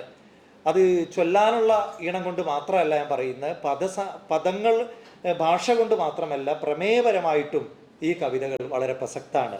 ഇപ്പോൾ കേരളം രൂപം കൊണ്ട കാലത്ത് 1956-57 കാലത്ത് മലയാളത്തിലെ ഒട്ടുമിക്ക കവികളും കേരളത്തിൻ്റെ പിറവിയെക്കുറിച്ച്, ഉബൈദിൻ്റെ കവിതയുണ്ട്, വിടവാങ്ങലുണ്ട്, വേറെ അദ്ദേഹത്തിൻ്റെ കവിതകളുണ്ട്. ഈ കേരളം വന്നു എന്നൊരു കവിത ഇദ്ദേഹം എഴുതിയിട്ടുണ്ട്. അത് 1956 നവംബർ 10-നാണ് ചന്ദ്രിക ആഴ്ച പതിപ്പ് പ്രസിദ്ധീകരിക്കുന്നത്. അത് കേരള രൂപീകരണം, സ്റ്റേറ്റ് രൂപീകരണം എന്നത് നമ്മുടെ കവികളുടെയൊക്കെ ചർച്ചാ വിഷയമാകുന്നുണ്ട്. പിന്നീട് കമ്മ്യൂണിസ്റ്റ് മന്ത്രിസഭ വന്നപ്പോൾ പി കുഞ്ഞിരാമൻ നായർ എഴുതിയിട്ടുണ്ട്, മൂന്നും കൂട്ടി മുറുക്കി തുപ്പിയപ്പോൾ കേരളം ചുവന്നു എന്ന്, അല്ലേ? തിരുവിതാംകൂറും മലബാറും തിരുക്കൊച്ചിയും ഒക്കെ ഒന്നായി തീർന്നപ്പോൾ അത് ചുവന്നതിനെക്കുറിച്ച് പി കുഞ്ഞിരാമൻ നായർ എഴുതിയിട്ടുണ്ട്, പലരും എഴുതിയിട്ടുണ്ട്. അപ്പോൾ അതൊരു പ്രധാന വിഷയമാണ് അന്നത്തെ. നമ്മൾ ഏത് കവിതയെയും ഏത് കൃതിയെയും ചരിത്രവൽക്കരിച്ചു കൊണ്ടുകൂടി വായിക്കേണ്ടതുണ്ട്. ഞാൻ എൻ്റെ സംസാരം നീട്ടിക്കൊണ്ടുപോകുന്നില്ല. ഇവിടെ പുസ്തക പരിചയം നടത്തുന്നതിന് വേണ്ടിയും അതേപോലെ അദ്ദേഹത്തെക്കുറിച്ച് സംസാരിക്കുന്നതിന് വേണ്ടിയും ധാരാളം ആളുകൾ എത്തിച്ചേർന്നിട്ടുണ്ട്. ഈ പുസ്തകത്തിന് വളരെ പ്രൗഢോജ്വലമായ ഒരു അവതാരിക എഴുതിയത്, ആമുഖ പഠനം എഴുതിയത് പി.ടി. കുഞ്ഞാലി മാഷാണ്. അദ്ദേഹം ഈ സദസ്സിലുണ്ട്. അദ്ദേഹം പുസ്തക പരിചയം നടത്തി സംസാരിക്കും. അതുപോലെ ഇവിടെ എടുത്തു പറയേണ്ട ഒരു വ്യക്തി, ഈ പുസ്തകം എഡിറ്റ് ചെയ്ത അബ്ദുറഹിമാൻ മാങ്ങാട് എന്നാണ്. അദ്ദേഹം നമുക്കെല്ലാം ഏറെ സുപരിചിതനാണ്. കാലിക്കറ്റ് യൂണിവേഴ്സിറ്റിയുടെ കീഴിലുള്ള CHARൻ്റെ പ്രധാന വക്താവ് കൂടിയാണ് അദ്ദേഹം. കേരളത്തിലെ തന്നെ നമുക്കറിയാം ഒരു പ്രധാന ആർക്കൈവ് എന്നൊക്കെ പറയാവുന്ന തരത്തിലുള്ള ഒരു ലൈബ്രറിയുടെ ഉടമ കൂടിയാണ് അബ്ദുറഹിമാൻ മാങ്ങാട്. നമുക്ക് എവിടെയും കിട്ടാത്ത കൃതികൾ നേരെ ചോദിച്ചു പോയാൽ നമുക്ക് ഉറപ്പുണ്ട് മാങ്ങാട് മാഷ വീട്ടിലുണ്ടാവും എന്ന് നമുക്ക് ഉറപ്പിക്കാറുണ്ട്. ഇങ്ങനെ ഇപ്പോൾ ഇതിലുള്ള കവിതകളൊക്കെ അദ്ദേഹം കണ്ടെത്തിയതും ഞാൻ മനസ്സിലാക്കുന്നത് CHARലെ ലൈബ്രറിയിൽ നിന്നും അദ്ദേഹത്തിൻ്റെ സ്വന്തം കളക്ഷനിലുള്ള, ഇപ്പോൾ ഞാൻ കഴിഞ്ഞ ദിവസം അദ്ദേഹത്തോട് സംസാരിക്കുമ്പോൾ ഈ അൽ ഫാറൂഖ് എന്ന ഈ മാസികയെക്കുറിച്ച് പറഞ്ഞു. 2 വർഷമോ മറ്റോ ആണ് ഇത് പബ്ലിഷ് ചെയ്തത്. അതിൻ്റെ എല്ലാ കോപ്പികളും അദ്ദേഹത്തിൻ്റെ കയ്യിലുണ്ട്. ഞാൻ അതിൻ്റെ മുഴുവൻ കോപ്പികൾ നമ്മുടെ ലൈബ്രറിയിലും ഉണ്ട്. അതിലൂടെ ഒന്ന് കടന്നു പോയപ്പോൾ എനിക്ക് മനസ്സിലായത് അക്കാലത്തെ പ്രമുഖരായ, പ്രത്യേകിച്ച് മുസ്ലിം ഈ നവോത്ഥാന പക്ഷത്ത് നിൽക്കുന്ന ആളുകളൊക്കെ തന്നെ അതിൽ എഴുതിയതായിട്ട് കാണാൻ പറ്റിയിട്ടുണ്ട്. ഇപ്പോൾ ചന്ദ്രികയുടെ ആദ്യകാല ലക്കങ്ങൾ എടുത്തു നോക്കിയാലും നമുക്ക് ടി ഉബൈദിനെ പോലെയുള്ള, അതുപോലെ തന്നെ വിദ്വാൻ TC മമ്മി, അല്ലെങ്കിൽ ഇങ്ങനെയുള്ള ഒട്ടേറെ കവികൾ അന്ന് എഴുതിയതായിട്ട് കാണാം. ഇപ്പോൾ അദ്ദേഹത്തിൻ്റെ മകൻ അക്ബർക്ക എനിക്ക് ചില കത്തുകളും മറ്റും വാട്സപ്പ് ചെയ്തു. ആ കത്തുകളിൽ നിന്നൊക്കെ മനസ്സിലാവുന്നത് അദ്ദേഹത്തിൻ്റെ പുസ്തകങ്ങൾ എത്രത്തോളം സ്വീകരിക്കപ്പെട്ടിരുന്നു എന്നൊരു കാര്യം ആ കത്തുകളിൽ നിന്ന് വ്യക്തമാണ്. കാരണം ഭൂമിശാസ്ത്ര ഗാനങ്ങൾ എന്ന കൃതിക്ക് 7 പതിപ്പുകൾ ഇറങ്ങിയിട്ടുണ്ട്. അത് ഒരു പതിപ്പ് എനിക്ക് തോന്നുന്നു 2000 കോപ്പിയാണെന്ന് തോന്നുന്നുണ്ട്, അല്ലേ? 2000 കോപ്പി വെച്ചുകൊണ്ടാണ് ഇറങ്ങിയത്. അത് അക്കാലത്തെ നമ്മുടെ സ്കൂൾ പാഠപുസ്തകത്തിൽ അതിലുള്ള കവിതകൾ ഉൾപ്പെട്ടിരുന്നു എന്നാണ് നമുക്ക് ഊഹിക്കാൻ പറ്റുന്നത്. അതിലുള്ള ചില സൂചനകൾ അതിൽ നിന്ന് ലഭ്യമാകുന്നുണ്ട്. അക്കാര്യമൊക്കെ ഇവിടെ സൂചിപ്പിക്കും, ഞാൻ അതിലേക്ക് പോകുന്നില്ല. ഏതായാലും ഇങ്ങനെ ഒരു പുസ്തകം എഡിറ്റ് ചെയ്ത അബ്ദുറഹിമാൻ മാഷെ, മാങ്ങാട് മാഷെ ഞാൻ പ്രത്യേകം അഭിനന്ദിക്കുകയാണ്. കാരണം ഇത് നമുക്കൊരു സാംസ്കാരികമായ ഒരു ഈടുവെപ്പാണ്. തീർച്ചയായിട്ടും ഒരു വരുംകാല ചരിത്രകാരന്, ഒരു 50 വർഷം കഴിഞ്ഞ് വരുന്ന ഒരു ഗവേഷകന് അവരുടെ മുമ്പിലേക്ക് ഈ കൃതി ഇപ്പോൾ അല്ല ഞാൻ കാണുന്നത്, ഇപ്പോഴും പ്രധാനമാണ്. ഇനി വരുന്നൊരു കാലത്ത് ഇദ്ദേഹത്തിൻ്റെ പേര് മാത്രം ഓർക്കുന്നൊരു സമയത്ത് കൃതികൾ തേടിപ്പോകുന്ന ഒരാൾക്ക് ഈ പുസ്തകം വളരെയേറെ അമൂല്യമായൊരു പിന്നെ എന്താ പറയുക ഒരു സ്വത്തായി മാറും എന്ന് എനിക്ക് ഉറപ്പുണ്ട്. ഇത്തരത്തിലുള്ള ഒട്ടേറെ വർക്കുകൾ സമീപകാലത്തായിട്ട് മങ്ങാട് മാഷും സംഘവും ശേഖരിച്ചുകൊണ്ടിരിക്കുകയാണ്. എനിക്കേറെ സന്തോഷമുള്ള ഒരു കാര്യം, ഞാൻ ഇവിടെ കുഞ്ഞാലി മാഷുണ്ട്, ഇന്ന് വേറൊരു പുസ്തകം എനിക്ക് കൊണ്ടുത്തരാമെന്ന് പറഞ്ഞതാണ്, കയ്യിലില്ല. അത് എൻ്റെ ഉമ്മാമയുടെ ആങ്ങളയുടെ പുസ്തകമാണ്. അദ്ദേഹം നാടകം എഴുതിയിട്ടുണ്ട്, നോവൽ എഴുതിയിട്ടുണ്ട്, കഥാസമാഹാരമുണ്ട്, കുറേ ലേഖനങ്ങളൊക്കെ എഴുതിയ ഒരാളാണ്, CVKM വാണിമൽ. അപ്പോൾ അത് കാണാൻ ഞങ്ങളും അത് അടുത്ത് തന്നെ പുസ്തകമായിട്ട് വരാൻ പോവുകയാണ്, ഇങ്ങനെ ഈ രീതിയിൽ കളക്ട് ചെയ്തുകൊണ്ട്. എനിക്ക് പ്രിൻസിപ്പാളിൻ്റെ അഭാവത്തിലായതുകൊണ്ട് ഞാൻ ചില കാര്യങ്ങൾ ഒഴിവാക്കുകയാണ്. ടീച്ചറുമായി സംസാരിക്കേണ്ട ചില വിഷയങ്ങൾ കൂടിയുണ്ട്. കാരണം നമുക്ക് ഫറൂഖ് കോളേജിൽ ഈ രീതിയിൽ കഴിഞ്ഞുപോയ അധ്യാപകരുടെ, ഇവിടെ പഠിച്ച വിദ്യാർത്ഥികളുടെയൊക്കെ രചനകൾ വെച്ചുകൊണ്ട് ഒരു ലൈബ്രറി സെറ്റ് ചെയ്തുകൊണ്ടിരിക്കുകയാണ്. അതിന് ടീച്ചർ എന്നെയാണ് ഏൽപ്പിച്ചിരിക്കുന്നത്. ഒന്നാമത്തെ ആൾ മുതൽ, അത് സ്റ്റുഡൻറ്റ്, അധ്യാപകർ, അവരുടെ മുഴുവൻ വർക്കുകളും നമ്മളൊരു ലൈബ്രറി ആക്കി ഒന്നിലധികം അലമാരകളിൽ സൂക്ഷിക്കാൻ വേണ്ടി പോവാണ്. മൊയ്തീൻ ഷാ മുതൽ KA ജലീൽ മുതൽ എല്ലാ പ്രിൻസിപ്പാളുമാർ, അന്നത്തെ അധ്യാപകർ, ഇപ്പോൾ സാമ്പത്തിക ശാസ്ത്രത്തെക്കുറിച്ചൊക്കെ എഴുതിയ അബ്ദുള്ള സാറെ പോലുള്ള ആളുകൾ, ഒരുപാട് ആളുകൾ ഇവിടുന്ന് കടന്നു പോയിട്ടുണ്ട്. അവരുടെയൊക്കെ പുസ്തകങ്ങൾ, അതുപോലെ ഇപ്പോൾ KN ഇവിടെ ഇരിക്കുന്നുണ്ട്. KN എന്നൊരു പരിചയപ്പെടുത്തേണ്ട ആവശ്യമുണ്ടെന്ന് എനിക്ക് തോന്നുന്നില്ല. അദ്ദേഹത്തിൻ്റെ അടക്കമുള്ള എല്ലാ ഗ്രന്ഥങ്ങളും, ഞാൻ ടീച്ചറോട് വെച്ചൊരു കണ്ടീഷൻ, പുസ്തകം വില കൊടുത്ത് വാങ്ങണം എന്ന് തന്നെയാണ്. കാരണം എഴുത്തുകാരോട് പോയിട്ട് നിങ്ങൾ എല്ലാ പുസ്തകവും തരുമെന്ന് ചോദിക്കുന്ന ആ പരിപാടി നിർത്തണം. കാരണം അത് വളരെ റിസ്ക് ഉള്ളതാണ്. എല്ലാ പുസ്തകവും അവർക്ക് ചിലപ്പോൾ തരാൻ പറ്റിയെന്ന് വരില്ല. മാക്സിമം പുസ്തകം പൈസ കൊടുത്ത് വാങ്ങാൻ ഒരു ഫണ്ട് കാണണം എന്നാണ് ഞാൻ ടീച്ചറോട് ആവശ്യപ്പെട്ടത്. തീർച്ചയായിട്ടും ആ രീതിയിൽ അടുത്ത 1-2 വർഷം കൊണ്ട് ഇവിടെ ഒരു ലൈബ്രറി തന്നെ രൂപപ്പെടും എന്ന് ഞാൻ നിങ്ങൾക്ക് ഉറപ്പ് തരികയാണ്. അതിൻ്റെ പണി തുടങ്ങി കഴിഞ്ഞിട്ടുണ്ട്. മറ്റൊന്ന്, എഴുത്തുകാരായ ആളുകളുടെ അപ്രകാശിത വർക്കുകൾ. ഇപ്പോൾ ഞാനും അക്ബർക്കയും ഞങ്ങളുടെ ലൈബ്രറിയിലൊന്ന് പോയി. അപ്പോൾ അവർക്ക് കൗതുകമുള്ളൊരു കാര്യം ഞാൻ കാണിച്ചു കൊടുത്തു. 57 മാഗസിൻ, കോളേജ് മാഗസിൻ, ആ കോളേജ് മാഗസിനിൽ പരേതനായ TC മമ്മി എന്ന് പറഞ്ഞുകൊണ്ട് ഒരു പരേതനായ വിദ്വാൻ TC മമ്മി എന്ന ഒരു അനുസ്മരണം കൊടുത്തിട്ടുണ്ട്. അത് മാത്രം വായിച്ചുകൊണ്ട് ഞാൻ നിർത്തുകയാണ്, കാരണം ഞാൻ നീട്ടുന്നില്ല. അദ്ദേഹത്തെക്കുറിച്ചുള്ള ഒരു ചിത്രം കിട്ടാൻ ഇത് ഉപകാരപ്പെടും. അതിങ്ങനെയാണ്: TC മമ്മി സാഹിബ് 1918 മാർച്ച് 30-ന് 1093 കുംഭം 16-ന് ചാവക്കാട്ടുള്ള ചാലിൽ വീട്ടിൽ ജനിച്ചു. ഹയർ ട്രെയിനിങ് കഴിഞ്ഞ ശേഷം 1939 പാലക്കാട് മുനിസിപ്പൽ ഹൈസ്കൂളിൽ ഒരു അധ്യാപകനായി ചേർന്ന് ജീവിതം ആരംഭിച്ചു. താമസിയാതെ തന്നെ അദ്ദേഹം മദ്രാസ് യൂണിവേഴ്സിറ്റിയുടെ വിദ്വാൻ പരീക്ഷയ്ക്ക് പ്രൈവറ്റായിരുന്ന് പാസ്സാവുകയും പൊന്നാനി MI ഹൈസ്കൂളിൽ മലയാളം പണ്ഡിറ്റായി ചേരുകയും ചെയ്തു. പണ്ഡിറ്റ് എന്നുള്ളത് ഒരു പരീക്ഷയാണ്, ഇന്ന് MA മലയാളം എന്നൊക്കെ പറയും പോലെ. ഫറൂഖ് കോളേജിൻ്റെ ആവിർഭാവത്തിന് ശേഷം 1949 ഓഗസ്റ്റ് 20-ന് അദ്ദേഹം ഇവിടെ മലയാള വിഭാഗത്തിൽ ഒരു അധ്യാപകനായി ചേർന്നു. മലയാള വിഭാഗത്തിൽ എന്ന പ്രയോഗം ഞങ്ങൾക്ക് വളരെ ഇമ്പോർട്ടൻ്റ് ആണ്. കാരണം ഞങ്ങളുടെ ഡിപ്പാർട്ട്മെൻറ്റ് എപ്പോഴാണ് തുടങ്ങിയെന്നുള്ളൊരു ചോദ്യമുണ്ട്. അത് 81-ലല്ല, 48-ലെ മലയാളം ഡിപ്പാർട്ട്മെൻറ്റ് ഉണ്ട് എന്നാണ് നമ്മളിപ്പോൾ തിരിച്ചറിയുന്നൊരു കാര്യം. ഈ സ്ഥാപനത്തിൽ സ്തുത്യർഹമായ വിധം സേവനം നടത്തിക്കൊണ്ടിരിക്കുന്നതിനിടയിൽ ഉദര സംബന്ധമായ രോഗം പിടിപെടുകയും 1957 മാർച്ച് 19-ന് അദ്ദേഹം എന്നേക്കുമായി ഞങ്ങളെ വിട്ടുപിരിയുകയും ചെയ്തു എന്നൊരു ആമുഖം കൊടുത്തിട്ടുണ്ട്. അതിന് ശേഷം പറയുന്നത്, മമ്മി സാഹിബ് എളിയ നിലയിൽ നിന്ന് സ്വന്തം പരിശ്രമത്താൽ ഉയർന്നു വന്ന ഒരു വ്യക്തിയാണ്. അദ്ദേഹം ഒരു ചുരുങ്ങിയ കാലത്തിനിടയ്ക്ക് തന്നെ തൻ്റേതായ ചില സാഹിത്യകൃതികൾ മലയാള ഭാഷയ്ക്ക് കാഴ്ചവെച്ചിട്ടുണ്ട്. മാംഗല്യം അതൊരു സാമുദായിക നാടകമാണ്. മറ്റൊന്ന് ഭൂമിശാസ്ത്ര ഗാനങ്ങൾ, കുട്ടികൾക്ക് വേണ്ടി എഴുതിയത്. മാപ്പിള സാഹിത്യം ഒരു ഗവേഷണ പ്രബന്ധമാണ്. എന്നിവയാണ് ഈ കൂട്ടത്തിൽ പ്രധാനമായവ. പല ആനുകാലിക പ്രസിദ്ധീകരണങ്ങളിലുമായി ചിന്നിച്ചിതറിക്കിടക്കുന്ന അദ്ദേഹത്തിൻ്റെ മാപ്പിളപ്പാട്ടുകൾ ആ ശാഖയിലെ മികച്ച കൃതികൾ തന്നെയാണ്. അദ്ദേഹത്തിൻ്റെ സൗജന്യ ബുദ്ധിയും നർമ്മബോധവും എല്ലാവരെയും അദ്ദേഹത്തോട് അടുപ്പിച്ചു. അദ്ദേഹത്തിൻ്റെ ഒരു സവിശേഷതയായിട്ട് പറയാണ്. പ്രിയപ്പെട്ട ആ സഹപ്രവർത്തകൻ്റെ ചരമം ഞങ്ങൾക്കെന്നും തീരാത്ത ഒരു നഷ്ടമാണ്. അദ്ദേഹത്തിൻ്റെ ആത്മാവിന് നിത്യശാന്തി നൽകാൻ ഞങ്ങൾ സർവശക്തനോട് പ്രാർത്ഥിക്കുന്നു എന്ന് പറഞ്ഞുകൊണ്ടാണ് ആ കുറിപ്പ് അവസാനിക്കുന്നത്. ഏതായാലും ഈ പരിപാടിയിൽ അദ്ദേഹത്തെക്കുറിച്ച്, അദ്ദേഹത്തിൻ്റെ സംഭാവനകളെക്കുറിച്ച് സംസാരിക്കാൻ അർഹരായിട്ടുള്ള അല്ലെങ്കിൽ പഠിച്ചിട്ടുള്ള ആളുകൾ ഇവിടെ എത്തിയിട്ടുണ്ട്. ഞാൻ എൻ്റെ കർത്തവ്യത്തിലേക്ക് കിടക്കുകയാണ്. ഈ പരിപാടിയിൽ അധ്യക്ഷത വഹിക്കുന്നത് നമ്മുടെ പ്രിൻസിപ്പാളാണ്, ആയിഷ മിസ് ഇപ്പോൾ എത്തും. അവരുടെ അഭാവത്തിൽ ഈ പരിപാടിയിലേക്ക് അവരെ സ്നേഹപൂർവ്വം സ്വാഗതം ചെയ്യുകയാണ്. ഈ പരിപാടിയിൽ പുസ്തക പരിചയം നടത്തുന്നത് ഈ കൃതിക്ക് പ്രൗഢമായ ഒരു ആമുഖ പഠനം എഴുതിയ PT കുഞ്ഞാലി മാഷാണ്. മാഷയും നിങ്ങൾക്ക് വായിച്ച് പരിചയമുണ്ടാവും എന്നെനിക്ക് ഉറപ്പുണ്ട്. അദ്ദേഹം നമ്മുടെ ആനുകാലികങ്ങളിൽ സ്ഥിരമായി എഴുതുന്ന ഒരാൾ കൂടിയാണ്. കുഞ്ഞാലി മാഷ് ഫറൂഖ് കോളേജിലെ ഒരു പൂർവ്വ വിദ്യാർത്ഥി കൂടിയാണ് എന്ന കാര്യം എടുത്തു പറയാൻ ഞാൻ ആഗ്രഹിക്കുകയാണ്. അദ്ദേഹം പുസ്തക പരിചയം നടത്തും. അതിനുശേഷം പുസ്തക പ്രകാശനമാണ്. പുസ്തക പ്രകാശനം നിർവഹിക്കുന്നത് KEN ആണ്. KEN നമ്മുടെ മലയാള വിഭാഗത്തിൻ്റെ വകുപ്പ് അധ്യക്ഷനായിരുന്നു. 1980കളുടെ തുടക്കം മുതൽ 2011 വരെ നമ്മുടെ ഡിപ്പാർട്ട്മെൻറ്റിൽ അധ്യാപകനായിരുന്നു. അവസാന കാലത്ത് നമ്മുടെ ഡിപ്പാർട്ട്മെൻറ്റിൻ്റെ വകുപ്പ് അധ്യക്ഷൻ കൂടിയായിരുന്നു. അതുകൊണ്ട് തന്നെ KEN എന്നത് നമുക്ക് പുറത്തുള്ള ഒരാളല്ല, നമ്മുടെ നമ്മുടെ കുടുംബത്തിൽപ്പെട്ട ഒരാൾ തന്നെയാണ്. പുസ്തകം ഏറ്റുവാങ്ങുന്നത് അദ്ദേഹത്തിൻ്റെ അക്ബർക്കയുടെ 2 മക്കൾ ഇവിടെ എത്തിയിട്ടുണ്ട്. അനീസ് അതേപോലെ അൻസില അക്ബർ. അവർ പുസ്തകം ഏറ്റുവാങ്ങും.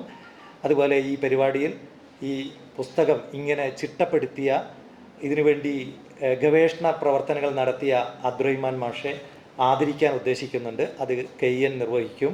അതേപോലെ അക്ബർ ചാലിശ്ശേരി, ഇദ്ദേഹം അക്ബർക്കയും ചെറിയ എഴുത്തുകാരനാണ്. അദ്ദേഹം നീണ്ടകാലം പ്രവാസിയായിരുന്നു, അബുദാബിയിലായിരുന്നു. ഈ അടുത്ത കാലത്താണ് അദ്ദേഹം തിരിച്ചു വന്നത്. അദ്ദേഹത്തെയും നമ്മൾ ഈ പരിപാടിയിൽ ആദരിക്കും. അതുപോലെ ആശംസകൾ അർപ്പിക്കുന്നതിന് വേണ്ടി പ്രമുഖ എഴുത്തുകാരനായ വിവർത്തകനായ SA കുദ്സി ഇവിടെ എത്തിയിട്ടുണ്ട്. അദ്ദേഹത്തെ ഞാൻ ഈ പരിപാടിയിലേക്ക് സ്വാഗതം ചെയ്യുകയാണ്. അതേപോലെ CHR അധ്യക്ഷൻ സുഹൃത്ത് ഖാദർ പാലാഴി ഇവിടെ എത്തിയിട്ടുണ്ട്. അദ്ദേഹത്തെയും ഈ പരിപാടിയിലേക്ക് മലയാള ഡിപ്പാർട്ട്മെൻറ്റിന് വേണ്ടി, ഫറൂഖ് കോളേജിന് വേണ്ടി ഞാൻ സ്വാഗതം ചെയ്യുകയാണ്. അതേപോലെ നമ്മുടെ ഡിപ്പാർട്ട്മെൻറ്റിലെ അധ്യാപകരായ മൻസൂർ അലി സർ, നൂറ, ഇവരൊക്കെ സംസാരിക്കും. കൂടാതെ ഈ സദസ്സിൽ മമ്മി സാഹിബിൻ്റെ മകൻ മാത്രമേ ജീവിച്ചിരിപ്പുള്ളൂ. മറ്റ് മക്കളൊക്കെ മരണപ്പെട്ടു എന്നാണ് അറിയാൻ പറ്റുന്നത്. അതേപോലെ അക്ബർക്കയുടെ മക്കൾ, ബന്ധുക്കൾ, നാട്ടുകാർ എല്ലാം ഇവിടെ എത്തിച്ചേർന്നിട്ടുണ്ട്. ഞാൻ എല്ലാവരെയും ഈ പരിപാടിയിലേക്ക് സ്വാഗതം ചെയ്യുകയാണ്. ഒപ്പം നിങ്ങളെല്ലാവരെയും, വിദ്യാർത്ഥികളെ എല്ലാവരെയും ഒറ്റ വാക്കിൽ സ്വാഗതം ചെയ്തുകൊണ്ട് പുസ്തക പരിചയം നടത്തുന്നതിന് വേണ്ടി PT കുഞ്ഞാലി മാസ്റ്ററെ സ്നേഹപൂർവ്വം ക്ഷണിക്കുന്നു.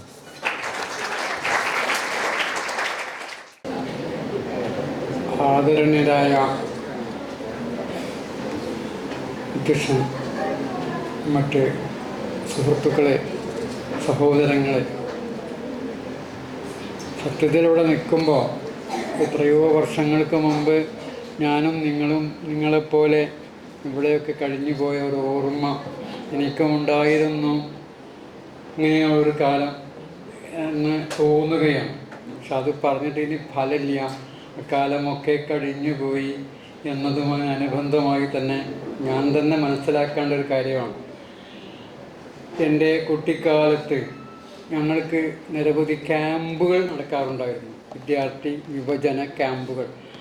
ഈ ക്യാമ്പിൽ ഒരു കാലത്ത് ഒരു പ്രഭാഷകനായി വന്ന ഞങ്ങളുടെ വളരെ ആരാധ്യനായ ഒരു പണ്ഡിതനും പ്രഭാഷകനും ഉണ്ടായിരുന്നു. അദ്ദേഹത്തിൻ്റെ പേര് TK അബ്ദുള്ള സാഹിബ് എന്ന്. അദ്ദേഹം ചൊല്ലുന്നതായിട്ടാണ് ആദ്യമായി വിദ്വാൻ TC മമ്മിയുടെ പാട്ടുകൾ ഞാൻ കേൾക്കുന്നത്. അത് ഏതാണ്ട് ഒരു 80കളുടെ ആദ്യത്തിലായിരിക്കും. പ്രാചീതൻ പൂങ്കവിൾ തടം പൂർവാധികം തുടുക്കവേ എന്ന ദീർഘമായ പാട്ട് പാടി അബ്ദുള്ള സാഹിബ് അത് മനോഹരമായ ഭാഷയിൽ അപാരമായ ജ്ഞാനമുള്ള ഒരാളുകൂടിയാണ് അദ്ദേഹം ഇതിനെ അന്വയിച്ച് ഞങ്ങൾക്ക് പഠിപ്പിച്ചു തന്ന ഒരു ഓർമ്മയുണ്ട്. അക്കാലത്ത് ആ പാട്ട് കേൾക്കുകയും അത് മനസ്സിൽ നിന്ന് വിട്ടുപോവുകയും ചെയ്തു. പിന്നീട് കാലം ഏറെ മാറുകയും ജീവിതവും അതിനനുസരിച്ചുള്ള അധ്വാനവുമൊക്കെയായി സമൂഹത്തിൽ ഇടപഴകി പ്രവർത്തിക്കുവാൻ തുടങ്ങുകയും ചെയ്ത കാലത്താണ് പിന്നീട് ഇങ്ങനെയുള്ള ഒരു പാട്ടിനെ പറ്റിയുള്ള ഓർമ്മകൾ, സ്മൃതികൾ വീണ്ടും നമ്മുടെ മനസ്സിലേക്ക് കടന്നു വരുന്നത്. അപ്പോഴാണ് മമ്മി മാഷ് ആരാണ് എന്നോ അദ്ദേഹത്തിൻ്റെ രചനകൾ എന്തൊക്കെയാണ് എന്നോ സൂക്ഷ്മമായ ഒരു പഠനത്തിന് ബോധപൂർവം വയ്ക്കാൻ നിർബന്ധിക്കപ്പെട്ടതും അക്കാലത്ത് കൂടിയാണ്. പ്രധാനമായ ഒരു കാരണം കേരളത്തെപ്പറ്റി നിരവധി കവിതകൾ എഴുതപ്പെട്ടിട്ടുണ്ട്. പച്ചയാം വിരിപ്പിട്ട സഹ്യനിൽ തലവെച്ചും എന്നുള്ള വിഖ്യാതമായ കവിതയാണ് കേരളത്തെപ്പറ്റി എഴുതപ്പെട്ട കവിതയിൽ ഏറ്റവും സുപ്രധാനം എന്ന് ധരിച്ചിരുന്ന ഒരു കാലമുണ്ടായിരുന്നു. ഇപ്പോഴും ഏറെക്കുറെ അങ്ങനെയുള്ള ഒരു വരേണ്യബോധം കൊണ്ട് നടക്കുന്ന ആളുകൾ നമ്മുടെ ഇടയിലുണ്ടായേക്കും. ആ ഇടയിലാണ് കേരളത്തെപ്പറ്റി ഇതിനേക്കാൾ മനോഹരമായ കവിതകൾ എഴുതപ്പെട്ടിട്ടുണ്ട് എന്ന കാര്യം ഞങ്ങൾക്ക് ബോധ്യമാകുന്നത്. നേരത്തെ തരുവണ സാർ ഇവിടെ പറഞ്ഞു ടി ഉബൈ സാഹിബിനെ പറ്റി. അദ്ദേഹം എഴുതിയ അതിഗംഭീരമായ കേരള ഗാനമുണ്ട്. ജയ ജയ ജനനി അഭിനവ ഭാരത ഭൂഷണമാകിന കേരള റാണി കുതകമടെന്നും വാരിധി വീതിയിൽ തഴുകി വരുന്നു നിൻ കഴലിണയെ കുലഗിരി സഹ്യൻ കാവല് നിൽപ്പു തപപഠനായി എന്നും മധുകുടമേന്തി കേരതരുക്കൾ നിരനിരയായി എന്നുണ്ട്. ഈ കവിത കേട്ടപ്പോഴാണ് വള്ളത്തോളിൻ്റെ കവിത ഒന്നുമല്ല എന്ന ബോധ്യം നമുക്കുണ്ടാകുന്നത്.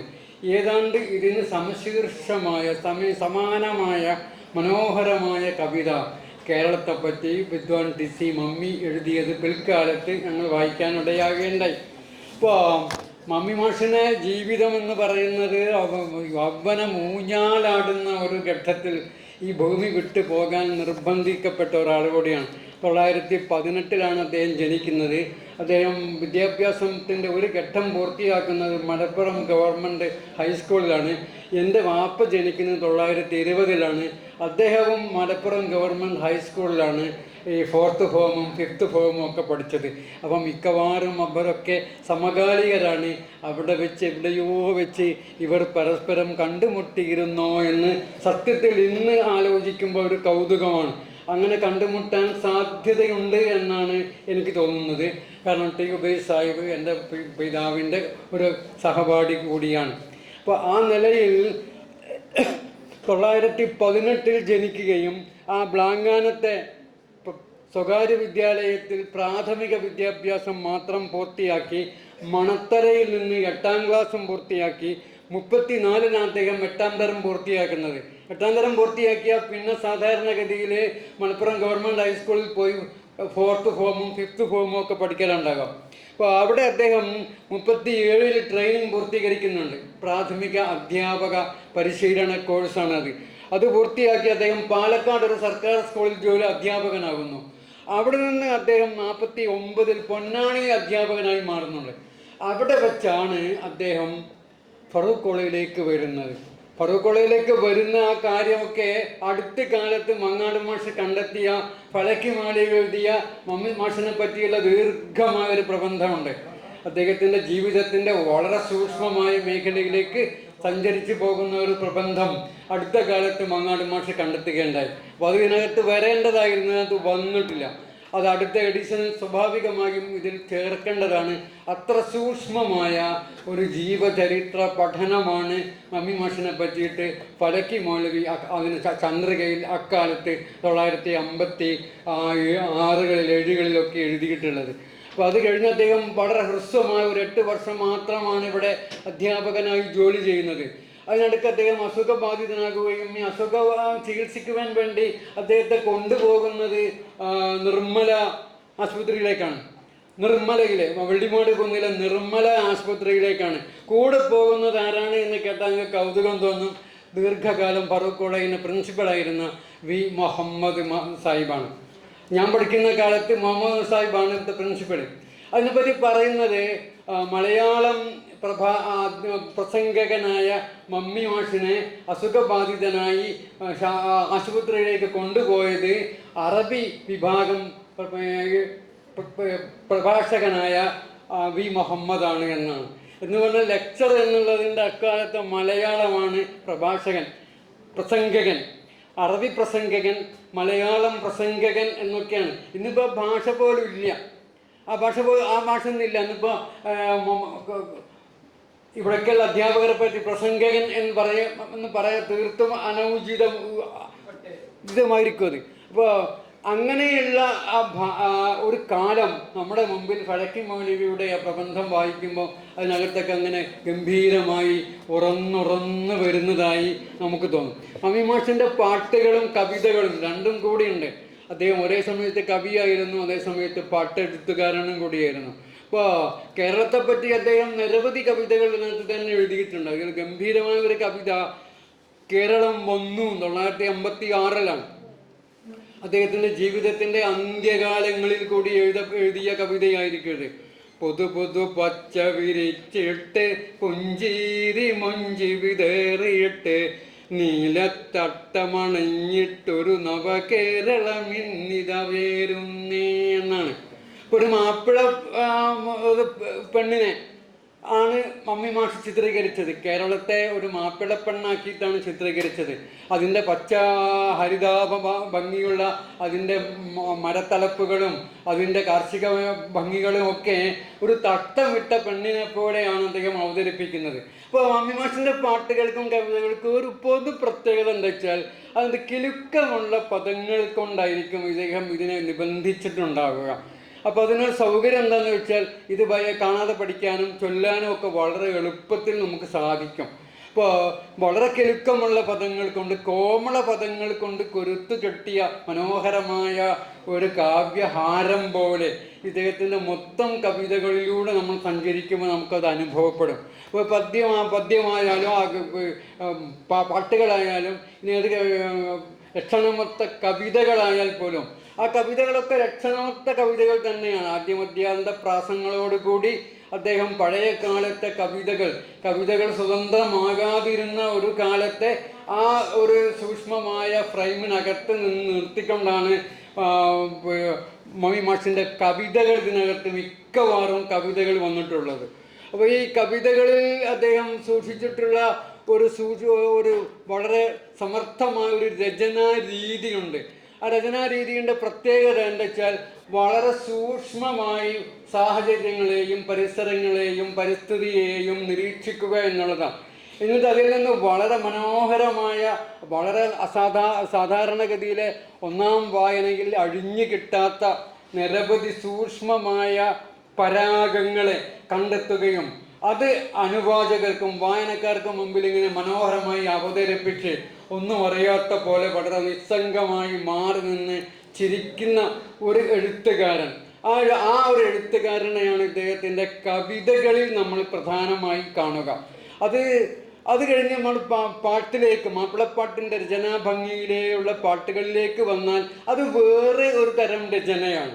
അതിനകത്ത് മനോഹരമായ അറബി പദങ്ങൾ, അതുപോലുള്ള ഒരുപാട് അർത്ഥങ്ങളെ ഏറ്റെടുക്കുന്ന തരത്തിലുള്ള പ്രയോഗ സൂക്ഷ്മതകൾ, ഈ സൂക്ഷ്മ പ്രയോഗത്തിലൂടെയൊക്കെ അദ്ദേഹം വിചാരിക്കുന്ന ഒരു ആശയമണ്ഡലം നമ്മുടെ മുമ്പിൽ, അനുവാചകൻ്റെ മുമ്പിൽ ഇങ്ങനെ പീലി വിടർത്തി നിന്ന് വളരെ സുന്ദരമായി അത് ആടിത്തിമിർക്കുന്ന പോലുള്ള വാഗ്മജങ്ങൾ കൊണ്ട് അനുവാചകരെ വിസ്മയപ്പെടുത്തുന്ന, വായനക്കാരെ വിസ്മയപ്പെടുത്തുന്ന തരത്തിലുള്ള രചനകളാണ് അദ്ദേഹം ആ രീതിയിൽ നടത്തിയിട്ടുള്ളത്.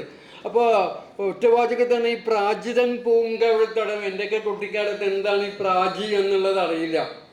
പ്രാചീതൻ പൂങ്കവിൾത്തടം എന്നുള്ള അത് പ്രാചി എന്താണ്, പ്രതീജി എന്താണ് എന്നുള്ളതൊക്കെ മനസ്സിലാകുന്നതൊക്കെ പിന്നെ എത്രയോ കാലങ്ങൾക്ക് ശേഷമാണ്.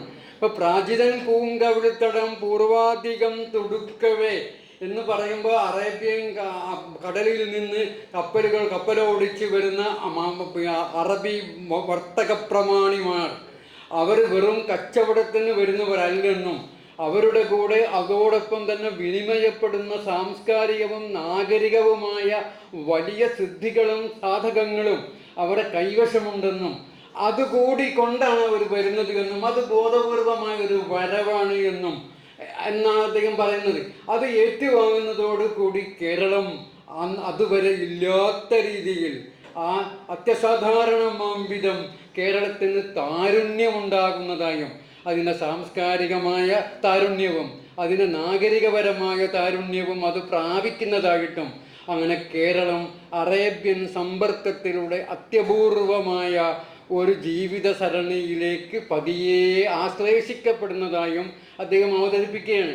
അതിനെ മാപ്പിളമാർ അതിനെ കുഞ്ഞാലിമാരെ പറ്റി, മാപ്പിളമാരെ പറ്റി, മാപ്പിളമാരുടെ ധീരതയെപ്പറ്റി, ഇതിനൊക്കെ പറ്റി അദ്ദേഹം ഇങ്ങനെ വളരെ സൂക്ഷ്മമായി അങ്ങനെ പറഞ്ഞു പോവുകയാണ്. വളരെ മലയാളനാര് പോലെ, കണ്ണുനീർ പോലെ അത് ഒരു നമ്മിലേക്ക് നമ്മുടെ ആലോചനയിലെ ശിലാപടലങ്ങളിലേക്ക് അതൊരാലത്തിക ചൈതന്യമായി പതിയെ തുടികൊട്ടിയെടുക്കുന്ന രീതിയിലാണ് ഇദ്ദേഹത്തിൻ്റെ ആവിഷ്കാരങ്ങൾ നടക്കുന്നതെന്ന് എനിക്ക് തോന്നുന്നു. വളരെ കൂടുതൽ എഴുതാത്തത് കൊണ്ടായിരിക്കും എഴുതിയത് ഇത്ര കാൽപ്പനികവും ഇത്ര മനോഹരവുമായി അതിൻ്റെ ലാവണ്യാനുഭൂതികളെ സമ്പൂർണമായും കറന്ന് എടുക്കുന്ന രീതിയിൽ നമുക്ക് അനുഭവപ്പെടാൻ കാരണം എന്ന് ഞാൻ വിചാരിക്കുന്നു.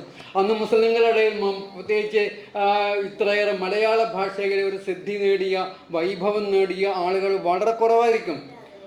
അത് അദ്ദേഹത്തിൻ്റെ ജീവചരിത്രം പറയുമ്പം ഫലക്കിമൊഴി പറയുന്നുണ്ട്, അന്ന് കേരളത്തിൽ തന്നെ വിദ്വാൻ പരീക്ഷ പാസ്സായ അത്യപൂർവം ആളുകളെ ഉണ്ടായിരുന്നുള്ളൂ, 1-2 പേർ മാത്രമേ ഉണ്ടായിരുന്നുള്ളൂ. അതുകൊണ്ടാണ് ഫറൂഖ് കോളേജിൽ വിദ്വാൻ TC മമ്മി അധ്യാപകനായി, പ്രസംഗകനായി അദ്ദേഹം നിയമിക്കപ്പെടുന്നതിൻ്റെ കാരണം എന്ന് അദ്ദേഹം പറയുന്നുണ്ട്. അപ്പോൾ ഭാഷയിൽ ഇത്രയേറെ വൈഭവം നേടിയ അപൂർവം മാപ്പിളമാരിൽ ഒരാൾ അക്കാലത്ത്, ഇന്നിപ്പോൾ അതൊന്നൊരു പ്രശ്നമല്ല, ഇന്നിപ്പം നിരന്തരമായ ആളുകൾ വായിക്കുകയും പഠിക്കുകയും ഭാഷയിലൊക്കെ വൈദഗ്ധ്യം നേടുകയും ചെയ്ത ഒരു കാലം വന്നു.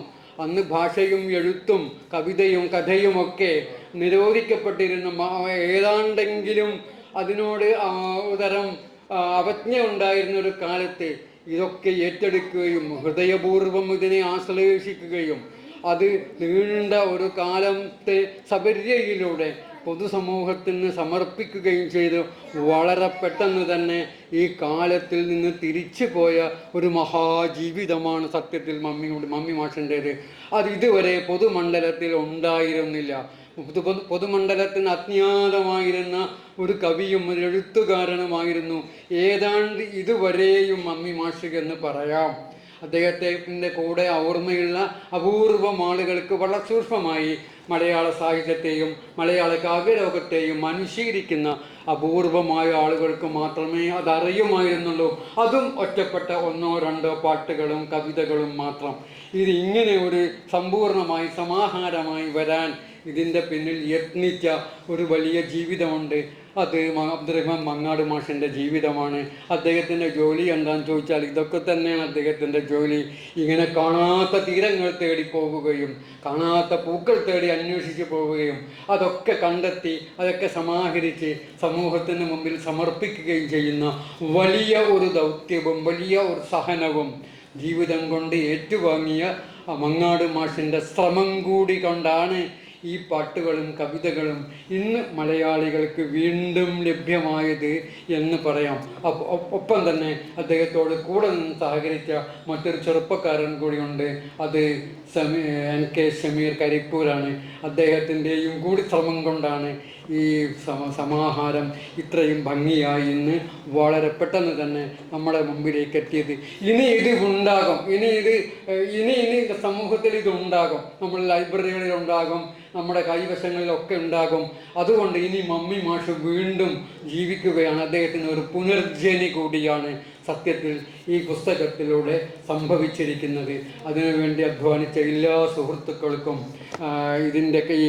ഇതിൻ്റെ ഈ കാവ്യ സമാഹാരത്തിൻ്റെ രചനയിൽ പങ്കാളികളായ എല്ലാവരെയും സത്യത്തിൽ ഈ സമയത്ത് അനുമോദിക്കുകയാണ്. ഇത് മങ്ങാട് മാഷ് എങ്ങനെയാണ് ഈ പുസ്തകത്തിൻ്റെ രചനയിൽ സമാഹാരത്തിനത്തിലേക്കും ഈ പുസ്തകം ഇങ്ങനെ ഒരു കട്ടും മട്ടും ഭംഗിയാകുന്ന രീതിയിൽ പ്രസാദിക്കപ്പെടുവാൻ കാരണമായതിൻ്റെ പിന്നിലെ ത്യാഗങ്ങളെ പറ്റിയൊക്കെ അബ്ദുറഹ്മാൻ മാഷ് വിശദമായി ഇതിനകത്ത് ഇതിൻ്റെ ആമുഖത്തിൽ എഴുതിയിട്ടുണ്ട്. സത്യത്തിൽ അത് തന്നെയാണ് ഈ പുസ്തകത്തെ സാധ്യമാക്കിയത് എന്ന് നമുക്ക് പറയാം. ഈ കവിതയെപ്പറ്റി, ഇതിൻ്റെ രചനയെപ്പറ്റി, ഇതിൻ്റെ രചനാ തന്ത്രങ്ങളെപ്പറ്റി, ഇനി ഈ പുസ്തകം നിലനിൽക്കുന്നതിനെ പറ്റിയൊക്കെ വിശദമായുള്ള പഠനവും അന്വേഷണവും വരാൻ പോകുന്ന പ്രഭാഷണങ്ങളിൽ KN ഒക്കെ ഉന്നയിക്കുമെന്ന് ഞാൻ വിചാരിക്കുന്നു. ഈ പുസ്തകം നിങ്ങൾക്ക് വേണ്ടി സമർപ്പിച്ചുകൊണ്ട് ഞാൻ അവസാനിപ്പിക്കുന്നു. Thank you. വളരെ നന്ദി. അടുത്തതായി മലയാള വിഭാഗം 3ാം വർഷ വിദ്യാർത്ഥിനി ഷഹ്മ വിദ്വാൻ TC മമ്മി രചിച്ച മലബാറിലെ മാപ്പിളമാർ എന്ന ഗാനം ആലപിക്കും.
നമ്മൾ നോട്ടീസിൽ ഡോക്ടർ എം കെ മുനീറിൻ്റെ പേര് നൽകിയിരുന്നു.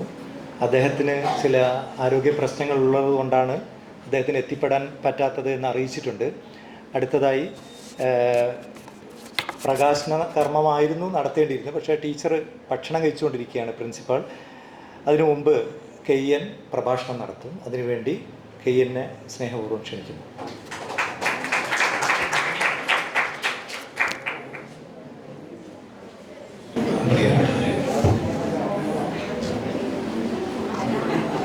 സത്യത്തിൽ ഇത് ഒരു കണ്ടെത്തലാണ്, അനുസ്മരണമാണ്, അഭിവാദ്യം അർപ്പിക്കലാണ്. അതോടൊപ്പം തുടർന്ന് നടക്കേണ്ട അന്വേഷണങ്ങളുടെ, ആലോചനകളുടെ, സംവാദങ്ങളുടെ, വിമർശനങ്ങളുടെ ഒരു ആമുഖവുമാണ്. അങ്ങനെ പലവിധ മാനങ്ങളുള്ള, അർത്ഥങ്ങളുള്ള ഒരു വലിയ സാംസ്കാരിക ഒത്തുചേരലാണ് ഇവിടെ ഇപ്പോൾ നടന്നുകൊണ്ടിരിക്കുന്നത്. ഒരു പുസ്തകം പ്രകാശനം ചെയ്യുമ്പോൾ നമുക്കെല്ലാവർക്കും അറിയാവുന്നതുപോലെ അത് കുറച്ച് കടലാസ് കെട്ടുകളുടെ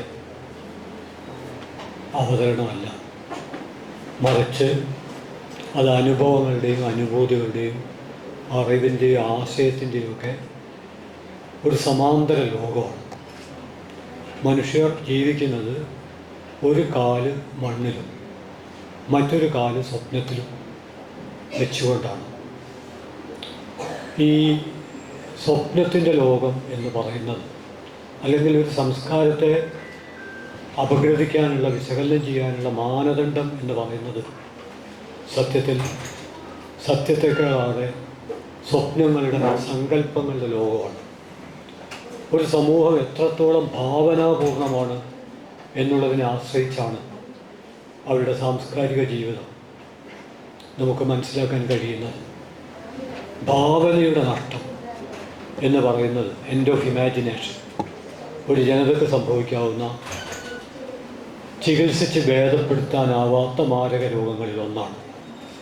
നമ്മൾ കോവിഡിനെ, നിപ്പ വൈറസിനെ ഒക്കെ പിടിച്ചു കെട്ടിയിട്ടുണ്ട്. എന്നാൽ അത്ര എളുപ്പം പിടിച്ചു കെട്ടാനാവാത്ത വലിയൊരു രോഗമാണ്, മുറിവാണ് ഭാവനാനഷ്ടം. എന്തുകൊണ്ടെന്നാൽ നമ്മുടെ ജീവിതത്തിൻ്റെ ഇന്നുള്ള എല്ലാ നിറപ്പകട്ടുകളുടെയും പിറകിൽ പ്രവർത്തിച്ചുകൊണ്ടിരിക്കുന്നത് ഭാവന. സാധാരണ ലോകത്തിലെ ഏറ്റവും വലിയ രാഷ്ട്രം, നേഷൻ, ഏതാണ് എന്നതിന് പല ഉത്തരവുമുണ്ട്. അതിലേറ്റവും പ്രധാനപ്പെട്ട ഉത്തരം ഇമാജിനേഷൻ ആണ്. മറ്റതെല്ലാം രാഷ്ട്രങ്ങളുടെ മണ്ണിൽ ഏതൊക്കെയോ ആവശ്യങ്ങൾക്ക് വേണ്ടി ആരൊക്കെയോ വരച്ച വരകളാണ്. അതുകൊണ്ട് അതിർത്തികൾക്ക് പ്രാധാന്യമുണ്ട്. പക്ഷേ ആ പ്രാധാന്യം എന്ന് പറയുന്നത് ഒരു പ്രത്യേക രാഷ്ട്രീയ കാലാവസ്ഥയിൽ മാത്രം നിലനിൽക്കുന്നതാണ്. ആ രാഷ്ട്രീയ കാലാവസ്ഥ മാറുന്നതോടുകൂടി ആ അതിർത്തി മാറും, പുതിയ രാഷ്ട്രങ്ങൾ ഉണ്ടാവും, പഴയ രാഷ്ട്രങ്ങൾ ഇല്ലാതാവും, എല്ലാം സംഭവിക്കും. പക്ഷെ അപ്പോഴൊക്കെ ഒരു മാറ്റവും കൂടാതെ നിലനിൽക്കുന്നു. ഏറ്റവും പ്രാചീന കാലത്തെ മനുഷ്യർ തൊട്ട് ഇന്നത്തെ ജനറേഷൻ ആൽഫ വരെ, ആ പ്രയോഗം അത്ര സൂക്ഷ്മമാണ് എന്ന് കരുതുന്ന ഒരാളല്ല, എങ്കിൽ തന്നെയും വ്യാപകമായി പ്രചാരത്തിലുള്ളത് കൊണ്ട് ഞാനത് ഉപയോഗിക്കുന്നു എന്ന് മാത്രമേ ഉള്ളൂ. ഇനി പിറക്കാനിരിക്കുന്ന മനുഷ്യരും ഭാവനയുടെ ഒരു ലോകത്താണ്. എന്നാൽ നമുക്ക് ഇന്ന് മനസ്സിലാക്കാൻ കഴിയുന്ന ഒരു കാര്യം, ഭാവനയുടെ ലോകം ഒരു പ്രതിസന്ധി നേരിട്ടുകൊണ്ടിരിക്കുകയാണ്. ഒരുപക്ഷെ ചോദ്യങ്ങൾ ഉയരുമായിരിക്കും. നമ്മുടെ കാലത്തത്ര എഴുത്തുകൾ, നോവൽ, നാടകം, ചെറുകഥ വേറെ ഏതെങ്കിലും ഒരു കാലത്ത് എഴുതപ്പെട്ടിട്ടുണ്ടോ? ഒരു ദിവസം പുറത്തിറങ്ങുന്ന പുസ്തകങ്ങൾ തന്നെ നമ്മളെ അമ്പരപ്പിക്കും. ഒരു വ്യക്തിക്ക് മാത്രമല്ല, ഒരു ജനസമൂഹത്തിനാകെ വായിച്ചു തീർക്കാനാവാത്ത അത്ര പുസ്തകങ്ങൾ ലോകത്തിലെ എല്ലാ ഭാഷകളിലും ഇറങ്ങുന്നുണ്ട്. നമ്മളിപ്പോൾ സംസാരിക്കുന്ന ഈ ഒരു സമയത്ത് തന്നെ കേരളത്തിൽ എവിടെയെങ്കിലും ഒരു പ്രസാധക സംഘം ഒരു പുസ്തകം പുറത്തിറക്കി കഴിഞ്ഞിരിക്കും. നമ്മുടെ നാട്ടിൽ ഇപ്പോൾ ഏറ്റവും തിരക്കുള്ള സ്ഥലങ്ങളിലൊന്ന് പുസ്തക ചന്തകളാണ്. ഷാർജയിലെ ഇൻ്റർനാഷണൽ പുസ്തകോത്സവത്തിൽ പങ്കെടുക്കുന്ന എല്ലാ ആളുകൾക്കും പൊതുവായി പറയാനുണ്ടാകുന്നൊരു കാര്യം എന്താണെന്ന് പറഞ്ഞാൽ അവിടുത്തെ തിക്കും തിരക്കുമാണ്. അതിൻ്റെ അകത്തേക്ക് കടക്കാൻ തിരക്ക്, അകത്ത് കടന്നാൽ അതിൻ്റെ ഉള്ളിൽ നടക്കാൻ തിരക്ക്, നടന്നാൽ നമുക്ക് ആവശ്യമുള്ള പുസ്തകം തിരഞ്ഞെടുക്കാനുള്ള തിരക്ക്, മൊത്തം തിരക്കാണ്. പുസ്തകങ്ങളുടെ ഒരു ലോകത്ത് ഇത്ര വലിയ തിരക്കുണ്ടാകുമെന്ന് മുമ്പ് സങ്കല്പിക്കാൻ കഴിഞ്ഞിരുന്നില്ല. ആ വിധം പുസ്തകങ്ങളുടെ ഒരു ലോകം അങ്ങനെ വളർന്നുകൊണ്ടിരിക്കുകയാണ്. ഒരുപക്ഷെ നമ്മുടെ യഥാർത്ഥ ലോകത്തിൻ്റെ ഫ്രെയിം പൊളിച്ച് പുസ്തകത്തിൻ്റെ ലോകം വിസ്തൃതപ്പെടുമോ എന്ന ഭയം കൂടി നമുക്കുണ്ട്. പുസ്തകങ്ങളൊക്കെ വാങ്ങുന്ന ആളുകളെക്കുറിച്ചൊരു കാര്യം അറിയാം. അവരുടെ അലമാരകളൊക്കെ അപര്യാപ്തമായിക്കൊണ്ടിരിക്കുകയാണ്. വ്യക്തിപരമായിട്ട് നമ്മളുടെയൊക്കെ അനുഭവം നോക്കിയാൽ നിങ്ങളിൽ എത്ര പേർ പുസ്തകം വാങ്ങുന്നുണ്ടെന്ന് എനിക്ക് അറിഞ്ഞുകൂടാ. പുസ്തകം വാങ്ങുന്ന മനുഷ്യരുടെ അനുഭവമാണ് ഞാൻ പങ്കുവെക്കുന്നത്. മിക്കവാറും ഒരു 2 മാസം കൂടുമ്പോൾ 50-100 പുസ്തകം ശരാശരി ലൈബ്രറികൾക്കൊക്കെ കൊടുക്കുന്നത് മിക്കവാറും നമുക്ക് വളരെ അത്യാവശ്യമില്ലാത്തതോ ഒന്നിലധികം കോപ്പി ഉള്ളതോ ആയിരിക്കും. എന്നാൽ പോലും നിലവിലെ നമ്മുടെ പുസ്തകം വെക്കാനുള്ള സ്ഥലം അപര്യാപ്തമായി മാറിക്കൊണ്ടിരിക്കുകയാണ്. പുസ്തകം ഏതെങ്കിലും ഒരു മുറിയിൽ വെക്കുകയാണെങ്കിൽ തീർച്ചയായിട്ടും നമ്മളവിടുന്ന് പുറത്താവും. കാരണം ഓരോ മാസത്തിലും അത്രയേറെ പുസ്തകം ഇറങ്ങുന്നുണ്ട്. അക്കൂട്ടത്തിലാണ് ഫറൂഖ് കോളേജിൽ നിന്ന് ഇത്തരത്തിലൊരു പുസ്തകത്തിൻ്റെ പ്രകാശനം നടക്കുന്നത്. ഇവിടെ ഡോക്ടർ അസീസ് തരുവണയും കുഞ്ഞാലി മാഷുമൊക്കെ വിശദീകരിച്ചു കഴിഞ്ഞു. ഇനിയും തുടർന്നുള്ള പ്രഭാഷണങ്ങളിൽ മാത്രമല്ല, വിദ്വാൻ TC മമ്മിയുടെ മലയാളത്തെ സംബന്ധിച്ചിടത്തോളം, നമ്മുടെ കോളേജിനെ സംബന്ധിച്ചിടത്തോളം, നമ്മുടെ സാഹിത്യ സാംസ്കാരിക ജീവിതത്തെ സംബന്ധിച്ചിടത്തോളം വളരെ പ്രധാനപ്പെട്ടൊരു സാന്നിധ്യമാണ് എന്നത് ഏറെക്കുറെ ഈ ചെറിയ കൂട്ടായ്മയ്ക്ക് ഇപ്പോൾ ബോധ്യമായിരിക്കും. അതിവിടെ നിൽക്കാൻ പോകുന്നില്ല, അതിവിടെ നിൽക്കാൻ പാടില്ല. അത് കൂടുതൽ ആളുകൾ മനസ്സിലാക്കണമെങ്കിൽ ഈ പുസ്തകത്തിലൂടെ കടന്നു പോകണം. അതുകൊണ്ട് ഞാൻ ആമുഖമായി പറയാൻ ആഗ്രഹിക്കുന്നൊരു കാര്യം, അത് വളരെ ചെറിയ കാര്യമാണ്. പുസ്തകം എന്നുള്ളത് നമ്മുടെ ജീവിതമായിട്ട് താരതമ്യപ്പെടുത്തുമ്പോൾ നമ്മുടെ ജീവിതത്തേക്കാൾ എത്രയോ മടങ്ങ് മൂല്യമുള്ള, നമ്മുടെ ജീവിതത്തേക്കാൾ എത്രയോ മടങ്ങ് ദൈർഘ്യമുള്ള, നമ്മുടെ ജീവിതത്തേക്കാൾ എത്രയോ ആഴമുള്ള ഒന്നാണ് ഒരു പുസ്തകം. ഏറ്റവും ചെറിയ പുസ്തകം പോലും ഏറ്റവും വലിയ ഈ ഭൂമിയിലെ മനുഷ്യനേക്കാൾ മുകളിലാണ്. അതിന് കാരണം എന്താണെന്ന് പറഞ്ഞാൽ, ഏതു മനുഷ്യനും ഒരു നിശ്ചിത കാലത്ത് ജീവിച്ച് ആ നിശ്ചിത കാലത്ത് ഒരു പക്ഷേ നിരവധി ജന്മങ്ങൾക്ക് പിറവി നൽകി അവസാനിക്കും. എന്നാൽ പുസ്തകമാകട്ടെ അത് തുടരുകയാണ്. വിവിധ കാലങ്ങളിലെ മനുഷ്യർ അതിനെ വായിക്കുക വ്യത്യസ്ത രീതിയിലായിരിക്കും. ഇവിടെ ഇപ്പോൾ പ്രകാശിപ്പിക്കപ്പെട്ട പുസ്തകം 1956 എഴുതപ്പെട്ട, അല്ലെങ്കിൽ 50കളിൽ എഴുതപ്പെട്ട കവിതകളും ഗാനങ്ങളും ഗവേഷണ പ്രബന്ധങ്ങളുമാണ് ഈ പുസ്തകത്തിൻ്റെ ഉള്ളടക്കം. ഇതിൽ ഗാനങ്ങളുണ്ട്, കവിതകളുണ്ട്, ഗവേഷണ പ്രബന്ധമുണ്ട്. ഇത് മൂന്നും 50കളിൽ എഴുതപ്പെട്ടതാണ്. അതായത് ഏറെക്കുറെ ഒരു 75 കൊല്ലം മുമ്പ് എഴുതപ്പെട്ട പ്രബന്ധങ്ങളും കവിതകളും ഗാനങ്ങളുമാണ് ഈ പുസ്തകത്തിലുള്ളത്. 75 കൊല്ലം മുമ്പ് ജീവിച്ച മനുഷ്യർ, അവരിൽ വളരെ കുറച്ച് പേരെ ഇപ്പോൾ നമ്മോടൊപ്പം ഉണ്ടാവുകയുള്ളൂ. കാരണം 75 കൊല്ലം മുമ്പുള്ള മനുഷ്യർ വായിക്കുക എന്ന് പറയണമെങ്കിൽ ഏകദേശം അവരൊരു 90 വയസ്സെങ്കിലും കാണണമല്ലോ നമ്മൾ. അവരിൽ പലരും ഇന്നുണ്ടാവില്ല. എന്നാൽ 75 കൊല്ലം മുമ്പ് ഇതെങ്ങനെ വായിച്ചു ഊഹിക്കാൻ പോലും കഴിയില്ല.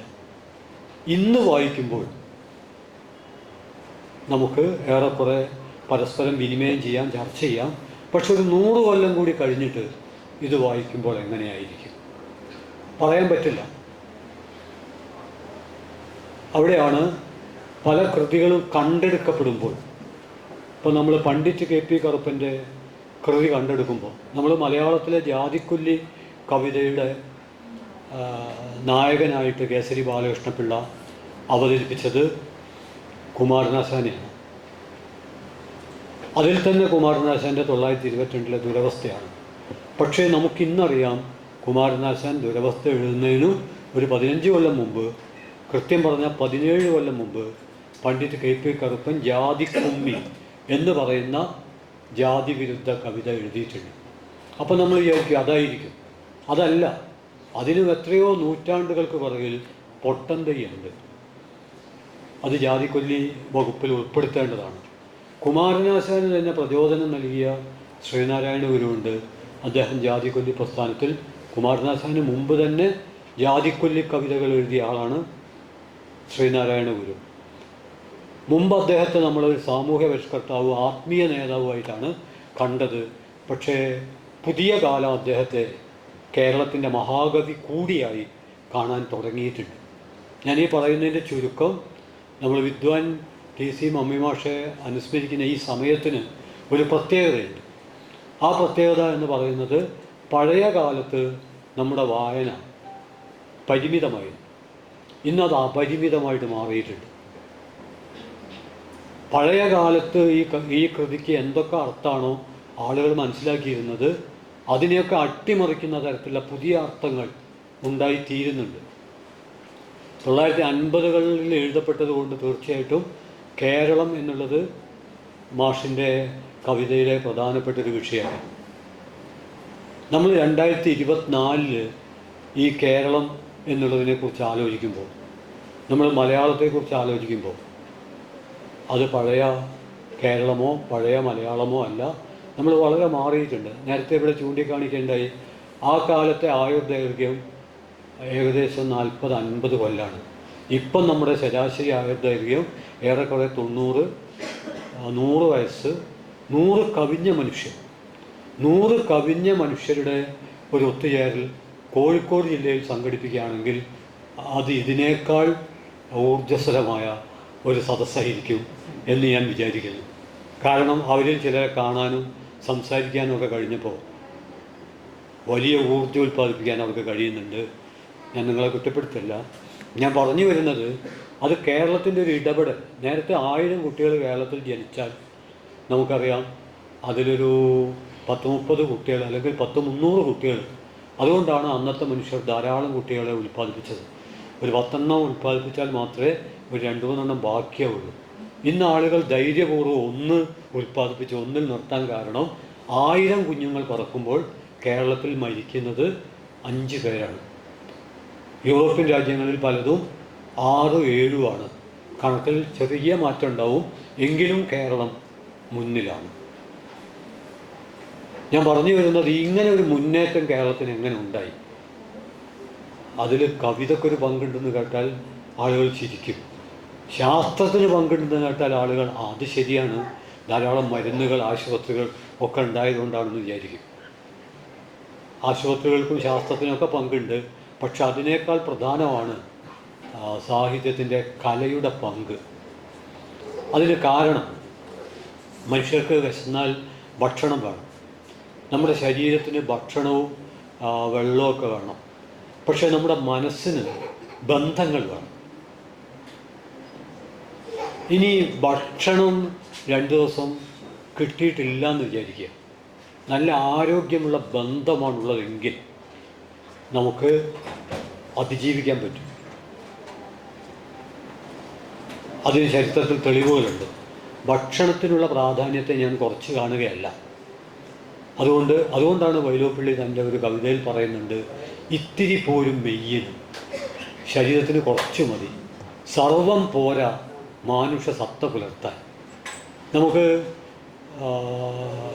ദാഹിക്കുമ്പോൾ ദാഹം തീരുന്നത് വരെയുള്ള വെള്ളം മതി. എന്നാൽ അറിവിനോടുള്ള ദാഹം, സ്നേഹത്തോടുള്ള ദാഹം, അന്വേഷണത്തോടുള്ള ദാഹം അത് അവസാനിക്കില്ല. സാമ്പത്തിക ശാസ്ത്രത്തിൻ്റെ ഒരു ടെർമിനോളജി കടമെടുത്താൽ അതിന് ഡിമിനിഷിങ് മാർജിനൽ യൂട്ടിലിറ്റി ബാധകമല്ല. ഭക്ഷണത്തിനൊക്കെ ബാധകമാണ്. ഏറ്റവും രുചികരമായ ഭക്ഷണം ആദ്യം കഴിക്കുമ്പോൾ ഉണ്ടാകുന്ന രുചി, പിന്നെ കൂടുതൽ കഴിക്കുമ്പോൾ രുചി കൂടില്ല, കുറഞ്ഞു വരും. ഒരു പോയിന്റിലെത്തിയാൽ പിന്നെ കഴിക്കാൻ പറ്റാതെ വരും. എന്നാൽ മനോഹരമായൊരു പ്രകൃതി ദൃശ്യം കാണുമ്പോൾ, പച്ചപ്പുകൾ കാണുമ്പോൾ കണ്ടത് മതിയെന്നല്ല, ഇനിയും കാണണം എന്ന് തോന്നും. ഞാൻ പറഞ്ഞു വരുന്നത്, ശരീരത്തിന് കുറച്ച് മതി, മനസ്സിന് വളരെ വേണം. പക്ഷേ നമ്മളിപ്പം തലകീഴായിട്ടാണ് നമുക്ക് ആ മനസ്സ്, ചിന്താലോകം, ആശയലോകം, അനുഭൂതി ലോകം അതിന് വലിയ പ്രാധാന്യമില്ല. നമ്മളെ സംബന്ധിച്ചിടത്തോളം വിപണിവൽക്കരിക്കപ്പെട്ട, മാർക്കറ്റ് ഓറിയൻറ്റഡ് ആയിട്ടുള്ള ഒരവസ്ഥയാണ്. ഞാൻ ഇത്രയും ആമുഖമായി സൂചിപ്പിക്കുന്നത് വിദ്വാൻ TC മമ്മി മാഷിൻ്റെ ഈ പുസ്തകത്തിൻ്റെ പ്രകാശനം അത്തരത്തിലുള്ള ഒരു അവികസിത മാനസികാവസ്ഥക്കെതിരെയുള്ള ഒരു സാംസ്കാരിക പ്രതിരോധമാണ്. ഇതുമാത്രമല്ല, ഏത് പുസ്തക പ്രകാശനം, അപ്പോൾ ഒരുപക്ഷെ ആളുകൾ വിചാരിക്കും ഏത് പുസ്തക പ്രകാശനം എന്ന് പറയുമ്പം മാനവികതയെ മുറിവേൽപ്പിക്കുന്ന പുസ്തകങ്ങളും ഇല്ലേ? ഇപ്പോൾ സാധാരണ നമ്മൾ സംഗീതത്തെക്കുറിച്ചൊക്കെയാണ് പറയുക. ഒരുപക്ഷെ ഇന്ന് സംസാരിക്കുമ്പോൾ നമ്മൾ മറക്കാൻ പാടില്ലാത്ത, ഇന്ന് മാത്രമല്ല എത്രയോ മഹാപ്രതിഭകളുണ്ട്. അതിലേക്ക് ഞാൻ കടക്കുന്നില്ല. ഞാൻ പറഞ്ഞു വരുന്നൊരു പ്രശ്നം എന്താണെന്ന് പറഞ്ഞാൽ, മനുഷ്യരെ സംബന്ധിച്ചിടത്തോളം മൻഹസായ ആളാണ് മാനുഷ് എന്ന് ശ്രീരാമകൃഷ്ണൻ പറയുന്നുണ്ട്. ഹസ് എന്ന് പറഞ്ഞാൽ ജീവൻ, മനസ്സിൽ ജീവിക്കുന്നത് ആരാണ് എന്നാണ് അദ്ദേഹം ഉദ്ദേശിക്കുന്നത്. നമ്മളിപ്പോൾ ശരീരത്തിൽ ജീവിക്കുന്ന ഒരവസ്ഥയിലേക്ക് ചുരുങ്ങുകയാണ്. മീ ജനറേഷൻ, മീ ഡെക്കേഡ് എന്നൊക്കെ പറയുന്ന ഒരവസ്ഥയിലേക്ക്. അപ്പോൾ അതിനെ പ്രതിരോധിക്കും. അതുകൊണ്ടാണ് ഞാൻ തുടക്കത്തിൽ പറഞ്ഞത് ഇതൊരു പ്രതിരോധ പ്രവർത്തനമാണ്. പിന്നെ ഈ പുസ്തകത്തിനുള്ള മറ്റൊരു പ്രസക്തി, ഇതിൻ്റെ ഉള്ളടക്കത്തിലേക്ക് കടക്കാതെ തന്നെ നമുക്ക് പറയാൻ പറ്റും, ഇതൊരു കണ്ടെടുക്കലാണ്. പ്രത്യേകിച്ചും ചരിത്രം തിരുത്തി എഴുതപ്പെടുന്ന ഒരു കാലത്താണ് നമ്മൾ ജീവിക്കുന്നത്. ചരിത്രം എന്നും തിരുത്തി എഴുതാൻ അധികാരം ശ്രമിച്ചിട്ടുണ്ട്. എന്നാൽ ഔദ്യോഗികമായി ചരിത്രം തിരുത്തി എഴുതാനുള്ള ശ്രമം ഇന്ത്യയിൽ തുടങ്ങിക്കഴിഞ്ഞു എന്നാണ് നാം തിരിച്ചറിയേണ്ടത്. 2018 KN Dikshit, archaeological survey of ഇന്ത്യയുടെ ഡയറക്ടറാണ്. അദ്ദേഹത്തിൻ്റെ നേതൃത്വത്തിൽ ഇന്ത്യയിൽ ഔദ്യോഗികമായി ചരിത്രം തിരുത്തി എഴുതാനുള്ള ഒരു സമിതി നിലവിൽ വന്നു കഴിഞ്ഞു. ഞാൻ അടിവരയിടുന്നു, അനൗദ്യോഗികമായിട്ടല്ല, അത് മുമ്പേ ആരംഭിച്ചതാണ്. ഔദ്യോഗികമായി ചരിത്രം തിരുത്തി എഴുതാനുള്ള ഒരു സമിതി നിലവിൽ വന്നു കഴിഞ്ഞു. അനൗദ്യോഗികമായിട്ടാണെങ്കിൽ ഇപ്പം PN ഓക്ക്, ഒരുപക്ഷെ നിങ്ങൾ കേട്ടിരിക്കും, പുരുഷോത്തം നാഗേഷ് ഓക്ക് എന്ന് പറയുന്ന ഒരു ചരിത്രകാരൻ. അദ്ദേഹം ഒരു സ്ഥാപനമൊക്കെ ഉണ്ടാക്കിയിട്ടുണ്ട്, institute four rewriting Indian history. India ചരിത്രം തിരുത്തി എഴുതാനുള്ളൊരു സ്ഥാപനം അദ്ദേഹം ഉണ്ടാക്കിയിട്ടുണ്ട്. അതുമായി ബന്ധപ്പെട്ട് അദ്ദേഹം ഒരുപാട് കാര്യങ്ങൾ പറഞ്ഞിട്ടുണ്ട്. അതിലൊന്നാണ് താജ്മഹൽ എന്ന് പറയുന്നത് തേജോ മഹൽ എന്ന് പറയുന്ന ഒരു ആരാധനാലയമാണ്, ക്ഷേത്രമാണ്. അത് ഷാജഹാൻ നിർമ്മിച്ചതല്ല എന്ന് അദ്ദേഹം അന്ന് പറയുകയും അദ്ദേഹം സുപ്രീം കോടതിയിൽ കേസിന് പോവുകയൊക്കെ ചെയ്തിട്ടുണ്ട്. സുപ്രീം കോടതിയെ തള്ളിക്കളയാണ് ഉണ്ടായത്. പക്ഷേ ഇപ്പോൾ താജ്മഹൽ എന്നുള്ളത്, ആ താജ്മഹൽ എന്നൊക്കെ പറയുമ്പോൾ ടാഗോറിൻ്റെ മനോഹരമായ പ്രയോഗമുണ്ട്, കാലത്തിൻ്റെ കവിൾത്തടത്തിലെ ഏകാന്തമായ കണ്ണുനീർത്തുള്ളി. കാലത്തിൻ്റെ കവിൾത്തടത്തിലെ ഏകാന്തമായ കണ്ണുനീർത്തുള്ളി എന്ന് ടാഗോർ പറഞ്ഞ ആ താജ്മഹലിനെ കുറിച്ചാണ് ഇന്ന് ഇന്ത്യൻ ഫാസിസം പറയുന്നത്. ഇത് ഇന്ത്യൻ സംസ്കാരത്തിൻ്റെ കളങ്കമാണ്. സംസ്കാരത്തിൻ്റെ കളങ്കം എന്നാണ് ലോകത്തിലൊരു മഹാത്ഭുതത്തെക്കുറിച്ച് പറയുന്നത്. മാത്രമല്ല, ഉത്തർപ്രദേശിലെ ടൂറിസ്റ്റ് വൗച്ചറിൽ 32 സ്ഥലങ്ങളുണ്ട്. അതിൽ പ്രധാനപ്പെട്ട ഒന്നാണ് താജ്മഹൽ. അതിപ്പോൾ ഇല്ല. 2024 ഇന്ത്യക്കാർക്ക് വിശ്വസിക്കാൻ കഴിയില്ല. ഞാനിത് പറയുമ്പോൾ ചിലർ വിചാരിക്കും ഇതൊന്നൊക്കെ വെറുതെ പറയായിരിക്കും. താജ്മഹലൊക്കെ കുട്ടികളൊക്കെ മുമ്പ്, ഇപ്പോഴല്ല, ഞങ്ങളുടെയൊക്കെ കുട്ടിക്കാലത്ത്, ഇപ്പോൾ ആളുകളൊക്കെ രജിസ്റ്റർ ചെയ്യുന്നത് ചന്ദ്രനിലേക്കോ ചൊവ്വയിലേക്കോ ഒക്കെ പോകാനുള്ള ശ്രമമാണ് നടത്തിക്കൊണ്ടിരിക്കുന്നത്. ചുരുങ്ങിയതൊരു സന്തോഷ് കുളങ്ങരെങ്കിലും ആയിത്തീരുന്നതിനെക്കുറിച്ചാണ് ആളുകൾ ആലോചിച്ചുകൊണ്ടിരിക്കുന്നത്. ഞങ്ങളുടെയൊക്കെ കുട്ടിക്കാലത്ത് മാക്സിമം മലമ്പുഴ വരെ എത്തിയിരുന്നുള്ളൂ ഞങ്ങളുടെ വാഹനം. അവിടെ നിന്ന് അങ്ങോട്ടത് മുന്നോട്ട് പോയിരുന്നില്ല. പരമാവധി പോകാൻ ഉള്ള കൊതി ചിത്രം കണ്ട് പൂർത്തിയാക്കേണ്ടിയിരുന്നു താജ്മഹൽ. ആ താജ്മഹൽ ലോകത്തിലെ സപ്താത്ഭുതങ്ങളിൽ ഒന്ന് എന്ന് പാഠപുസ്തകത്തിൽ പഠിച്ചിട്ടുണ്ട്. ആ സപ്താത്ഭുതങ്ങളിൽ ഒന്ന് എന്ന് പാഠപുസ്തകത്തിൽ പഠിച്ച, ഇന്ത്യൻ ചരിത്രത്തെ ചൈതന്യ നിർഭരമാക്കിയ, ലോകത്തുള്ള എത്രയെത്രയോ മനുഷ്യരെ ഇന്ത്യയിലേക്ക് ആകർഷിച്ച, ഇന്ത്യക്ക് ധാരാളം സമ്പത്തും സാംസ്കാരിക സാധ്യതയും നേടിത്തന്ന ആ താജ്മഹൽ പൊളിക്കണം എന്ന് കേൾക്കുമ്പോൾ കയ്യടിക്കുന്ന ഒരു വിഭാഗം ചെറിയ തോതിൽ കേരളത്തിലും ഉണ്ടായിത്തീർന്ന ഒരു പശ്ചാത്തലത്തിലാണ് നമ്മളിതുപോലെ പുസ്തക പ്രകാശനമൊക്കെ നടത്തുന്നത്. അതുകൊണ്ട് ഞാൻ പറഞ്ഞു വരുന്നത്, ചരിത്രം ഇല്ലാതാക്കുക എന്നുള്ള വലിയ അജണ്ട നമ്മുടെ കാലത്ത് നടക്കുന്നു. PN ഓക്ക് പറഞ്ഞത് അനൗദ്യോഗികമായിട്ടാണ്. പക്ഷേ 2018 ഇന്ത്യ ഔദ്യോഗികമായിട്ട് ചരിത്രം പൊളിക്കുന്ന ആ പദ്ധതിയിലൂടെ കടന്നുപോയിക്കൊണ്ടിരിക്കുകയാണ്. ഇത്തരമൊരു പശ്ചാത്തലത്തിലാണ് ഒരു ചരിത്രം, വ്യക്തിയുടെ ചരിത്രം, രാഷ്ട്രത്തിൻ്റെ ചരിത്രം, സമൂഹങ്ങളുടെ ചരിത്രം, ഇതൊന്നും ചെതല് പിടിക്കാൻ പാടില്ല. ഇതിന് മനുഷ്യത്വം കാവൽ നിൽക്കണം. ആ ഒരു സന്ദർഭത്തിൽ നിന്നുകൊണ്ട് ആലോചിക്കുമ്പോഴാണ് ഇതൊരു വലിയ സാംസ്കാരിക പ്രവർത്തനമാണ് എന്ന് നമുക്ക് മനസ്സിലാവുന്നത്. ഇതുപോലെ നിരവധി പുസ്തകങ്ങൾ കണ്ടെടുക്കപ്പെട്ടിട്ടുണ്ട്. ഇപ്പം നമ്മൾ നവോത്ഥാനം, കേരളത്തിലെ നവോത്ഥാന നായകരെക്കുറിച്ച് പറയുമ്പോൾ നമ്മൾ സ്ഥിരമായിട്ട് കുറേ ആളുകളെക്കുറിച്ച് പറഞ്ഞുകൊണ്ടിരിക്കും. അത് നമുക്ക് അവരെക്കുറിച്ച് വിവരമുള്ളതുകൊണ്ടാണ്. എന്നാൽ നമ്മുടെ അറിവിൽ വരാത്ത എത്രയോ ആളുകളുണ്ട്. ഇപ്പം ഞാനിവിടെ ശ്രീനാരായണ ഗുരുവിനെ പറ്റി പറയുമ്പോൾ നിങ്ങളൊക്കെ പെട്ടെന്ന് 1888 അദ്ദേഹം ശിവപ്രതിഷ്ഠ നടത്തിയത് ഓർക്കും. അത് കേരളത്തിലെ വലിയൊരു സാംസ്കാരിക പ്രവർത്തനമായിരുന്നു. എന്നാൽ ശ്രീനാരായണ ഗുരു ശിവപ്രതിഷ്ഠ നടത്തുന്നതിന് മുമ്പ് മറ്റു പലരും അത് ചെയ്തിട്ടുണ്ട്. അതിലൊരാളുടെ പേര് താപസി ഓമൽ എന്നാണ്. പത്തനംതിട്ടയിലെ മയിലാടുംകുന്ന് എന്ന സ്ഥലത്ത് അദ്ദേഹം ശിവപ്രതിഷ്ഠ നടത്തിയപ്പോൾ അത് തടയാൻ, അദ്ദേഹം പുലയ സമൂഹത്തിൽപ്പെട്ട ആളാണ്, ഉയർന്ന ജാതിക്കാരനാണ്. അപ്പോൾ നിങ്ങൾ അത്ഭുതപ്പെടും. കാരണം നമ്മൾ പഠിച്ചുകൊണ്ടിരിക്കുന്നത് പുലയർ താഴ്ന്ന ജാതിയാണെന്നാണ്. അത് പുലയർ സ്വയം വിളിച്ചതല്ല, അവരുടെ മേൽ കെട്ടിവെക്കപ്പെട്ട സാംസ്കാരിക ഭാരമാണ്. അതുകൊണ്ട് അവർ ഉയർന്നവരാണ്, എല്ലാവരും ഉയർന്നവരാണ്. ആരും മുകളിലുമല്ല, ആരും താഴെയുമല്ല, എല്ലാവരും ഒപ്പത്തിനൊപ്പം. ഇതാണ് നവോത്ഥാനത്തിൻ്റെ മഹാസന്ദേശം.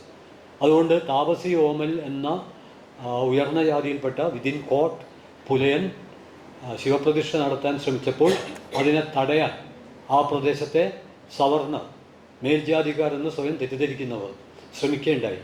അപ്പം അദ്ദേഹം അവരോട് കൈ ഉയർത്തിയിട്ട് ഇങ്ങനെ പറഞ്ഞു, സങ്കടം, അപകടം, തൻകടം, മുൻകടം, ഈ 4 കടങ്ങളില്ലാത്തവർ മുന്നോട്ട് വരണം, എന്നെ തടയണം, അല്ലാത്തവരൊക്കെ പുറകോട്ട് പോകണം. ഈ 4 കടമില്ലാത്ത ആരാളുള്ളത്? സങ്കടം, തൻകടം, മുൻകടം, അപകടം. ഈ 4 കടമില്ലാത്തവരായി ആരും ഉണ്ടാവില്ല. അസ്തിത്വം എന്ന് പറയുന്നത്, മനുഷ്യാസ്തിത്വം എന്ന് പറയുന്നത് ഈ 4 കടങ്ങളുടെ അകത്ത് നിൽക്കുന്ന ഒന്നാണ്. ഈ 4 കടങ്ങളുടെ ഇരമ്പുന്ന കടലിന് പുറത്ത് കടക്കാൻ നമ്മുടെ ജീവിതകാലത്ത് നമുക്ക് കഴിയില്ല. ഉദാഹരണമായിട്ട് സങ്കടമില്ലാത്ത മനുഷ്യരുണ്ടാവും, ഉണ്ടാവില്ല. ബുദ്ധൻ്റെ പഴയൊരു കഥയാണ്. ഇതിനൊക്കെ അടിവരയാർത്തുന്ന എത്രയോ എഴുത്തുകളുണ്ട്, ചൊല്ലുകളുണ്ട്, പാട്ടുകളുണ്ട്.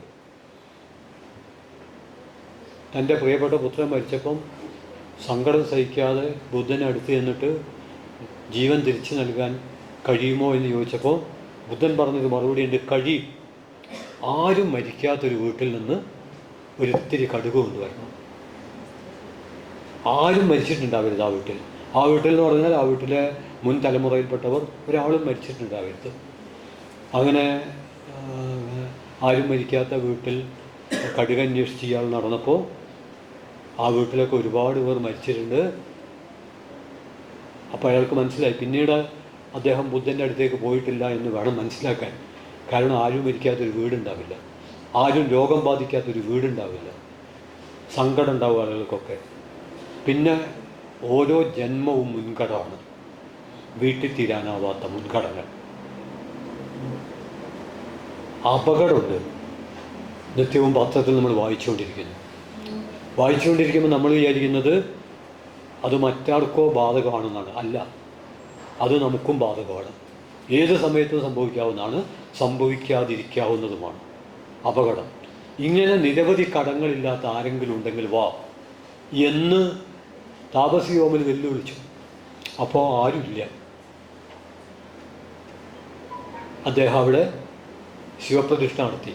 താപസി ഓമലിനെ കുറിച്ച് കൂടുതൽ പഠനം ഉണ്ടാവണമെങ്കിൽ ഇവിടെ ഇരിക്കുന്ന ആളുകൾ ഉൾപ്പെടെ ഗവേഷണ പ്രവർത്തനത്തിൽ ഏർപ്പെടണം.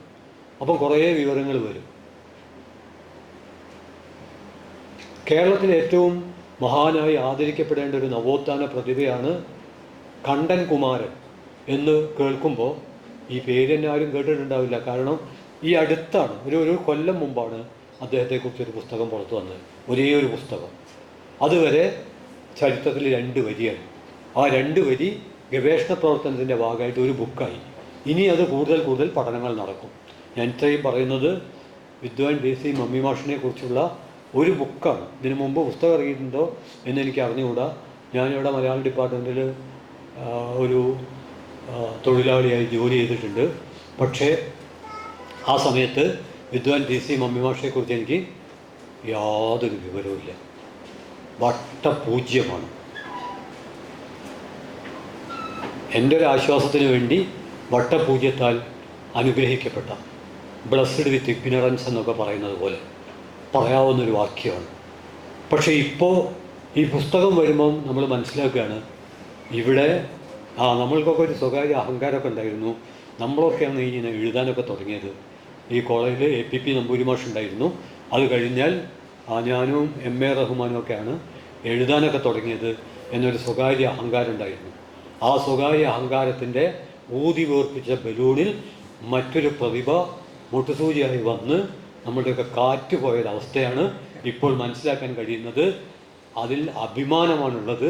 കാരണം ഫറൂഖ് കോളേജിലെ മലയാളം ഡിപ്പാർട്ട്മെൻറ്റിൽ അതിൻ്റെ തുടക്കക്കാരിൽ ഒരാളായിരുന്ന വിദ്വാൻ മമ്മി മാഷ് ഒരു മണ്ഡലത്തിലല്ല, കവിതയും ഗാനവും സ്പോർട്സും ഗവേഷണ പ്രബന്ധവും ഇതിലുള്ള ഈ അസിസ്റ്ററുടെ ഈ പുസ്തകം തന്നപ്പോൾ ഞാൻ ഈ പുസ്തകം മുഴുവൻ വായിക്കുകയുണ്ടായി.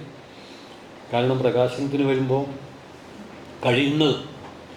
എല്ലായ്പ്പോഴും കഴിയില്ല, കഴിയുന്നതും പുസ്തകം വായിക്കുന്നത് നമുക്കൊരു കരുത്ത് കിട്ടും എന്ന് വിചാരിച്ചിട്ട് ഒരുപാട് നേരം സംസാരിക്കേണ്ട കാര്യമൊന്നുമില്ല, കുറച്ച് സംസാരിച്ചാലും മതി. പക്ഷെ വേറൊരു കാര്യമുണ്ട്. ഈ പുസ്തകം ഇവിടെ പ്രകാശനം ചെയ്ത സ്ഥിതിക്ക് ഇതൊരു തുറന്നു വെക്കലാണ്. പ്രകാശനം എന്ന് പറഞ്ഞാൽ നിങ്ങൾ ഈ പുസ്തകം വായിക്കണം, എന്നിട്ട് ഇതിൻ്റെ ഒരു ചർച്ചയൊക്കെ സംഘടിപ്പിക്കണം. അങ്ങനെ സംഘടിപ്പിക്കുമ്പോൾ നിങ്ങൾ 2 കാര്യം ഓർക്കണം. ഇത് 2024 എഴുതിയതല്ല എന്ന് ഓർക്കണം. അത് വളരെ പ്രധാനപ്പെട്ട. ഇപ്പം 2024 നമ്മുടെ ഒരു ഭാവുകത്തുണ്ട്, ഒരു സെൻസിബിലിറ്റി ഉണ്ട്. ആ സെൻസിബിലിറ്റിയും 50കളുടെ സെൻസിബിലിറ്റിയും തമ്മിൽ അകലമുണ്ട്. അതുകൊണ്ട് ചിലപ്പോൾ നമ്മൾ 2024 സെൻസിബിലിറ്റി വെച്ചിട്ട് ഈ പുസ്തകത്തിന് മാർക്കിടാൻ ശ്രമിച്ചാൽ നമ്മൾ പ്രതിസന്ധിയിലാവും.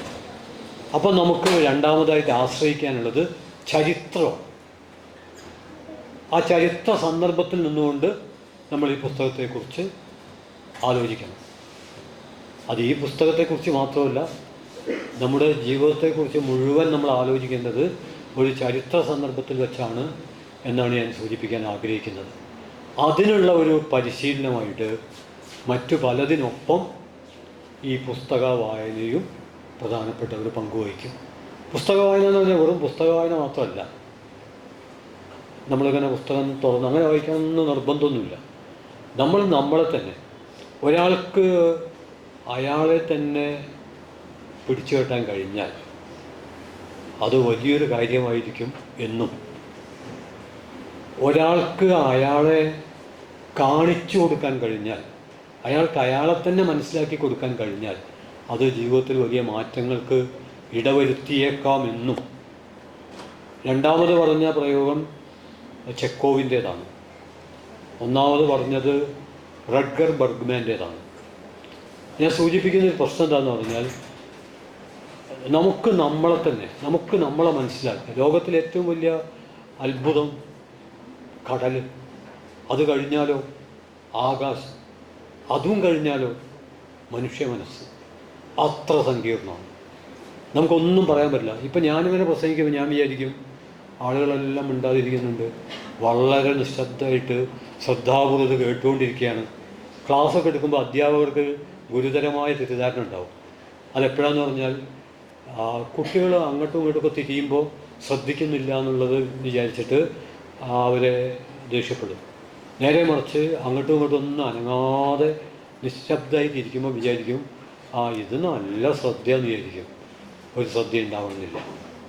അങ്ങോട്ടും ഇങ്ങോട്ടും തിരിയുമ്പോൾ ചിലപ്പോൾ ശ്രദ്ധയോടുകൂടിയുള്ള തിരിച്ചിലുമാവാം. കാരണം എന്താ വെച്ചാൽ അത്രയും സങ്കീർണമാണ്. ഈ സങ്കീർണമായ മനുഷ്യ മനസ്സിൻ്റെ ഇരുൾമടക്കുകളിലൂടെയുള്ള സാഹസിക യാത്രയാണ് സത്യത്തിൽ എഴുത്ത് എന്ന് പറയുന്നത്. നമ്മുടെ തന്നെ ഏകാന്തതയോടുള്ളൊരു മൽപ്പിടുത്താണ്. അതിന് വലിയ മൂല്യങ്ങളുണ്ട്. അപ്പോൾ ഒരു അരനൂറ്റാണ്ട്, ഒരു 3/4 നൂറ്റാണ്ട് മുമ്പ് ജീവിച്ച ഒരു മഹാപ്രതിഭ, അങ്ങനെ തന്നെ വിളിക്കണം, മമ്മി മാഷെ. അപ്പോൾ അദ്ദേഹത്തിൻ്റെ കൃതികൾ അത് കണ്ടെത്താൻ വേണ്ടി അബ്ദുറഹ്മാൻ മങ്ങാട് ഉൾപ്പെടെ, ഇതിന് നല്ലൊരു അവതാരിക എഴുതിയ പി ടി കുഞ്ഞാലി മാഷ് ഉൾപ്പെടെ, ഈ പുസ്തകത്തിൻ്റെ പ്രകാശനം നടക്കുന്ന ഈ സദസ്സ് ഉൾപ്പെടെ എല്ലാം സത്യത്തിൽ വലിയൊരു സാംസ്കാരിക, ഇതിനൊരു മറ്റൊരു പ്രത്യേകത കൂടിയുണ്ട്. അതുകൂടി പറഞ്ഞ് ഞാൻ അവസാനിപ്പിക്കാൻ വിചാരിക്കുന്നു.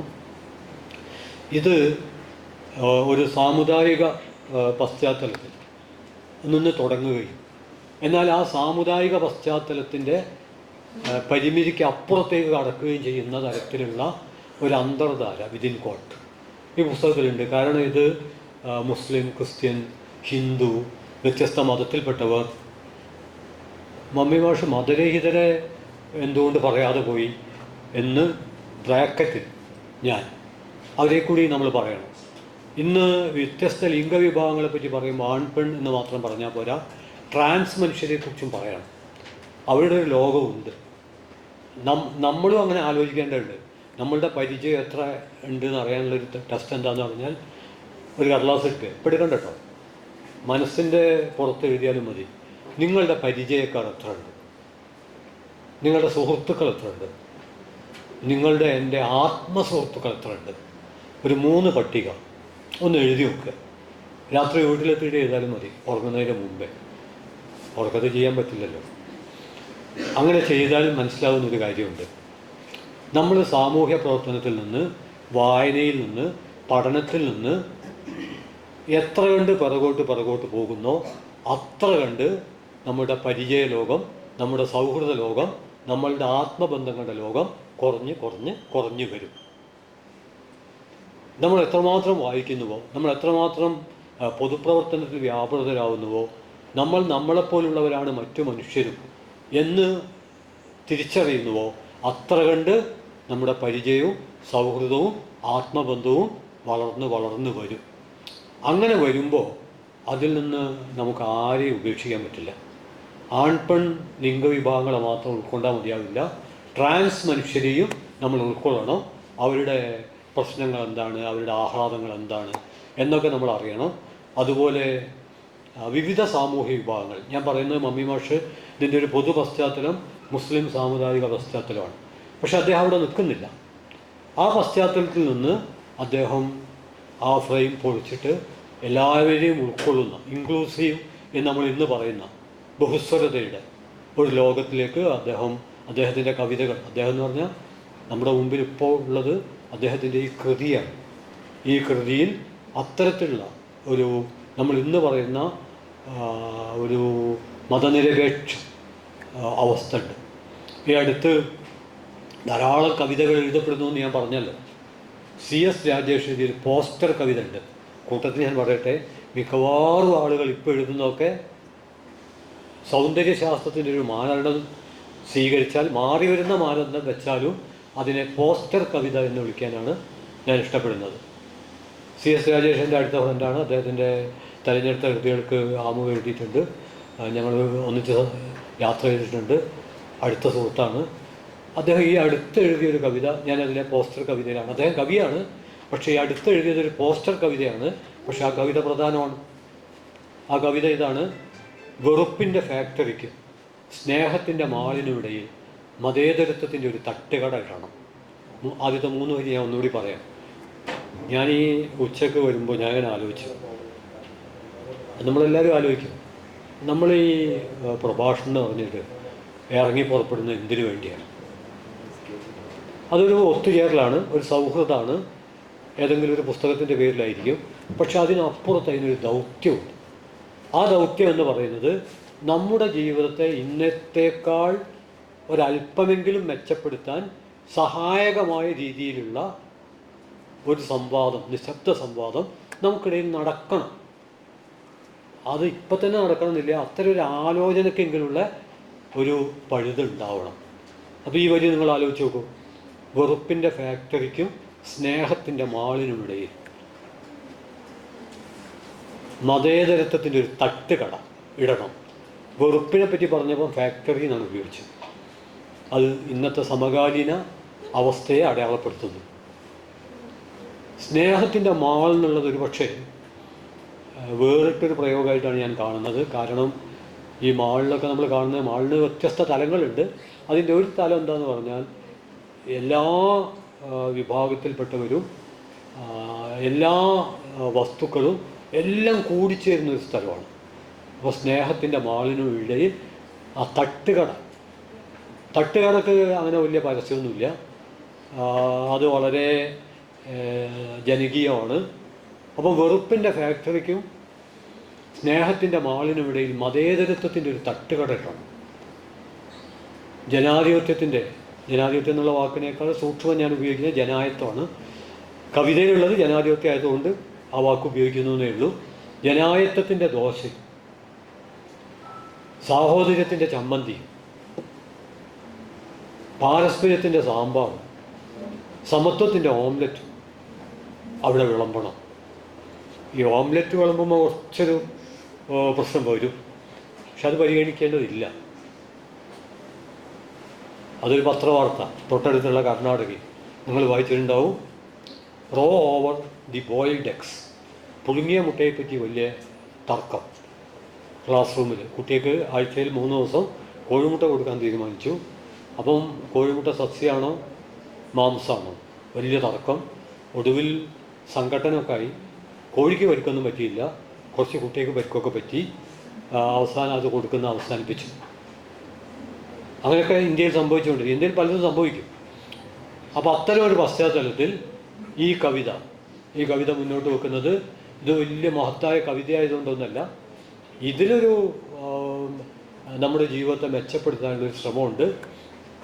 അപ്പോൾ ഈ കാലത്ത് അത്തരത്തിലുള്ള എന്തും, നമ്മൾ പറയുന്നൊരു തമാശ, നമ്മുടെ മൗനം, ഇതൊക്കെ ഈ പറഞ്ഞ ആ രീതിയിൽ ആലോചിക്കുമ്പോഴാണ് നമ്മളുടെ പുസ്തക പ്രകാശനത്തെ പറ്റിയൊക്കെ നമുക്ക് വലിയ അഭിമാനം ഉണ്ടാവുക.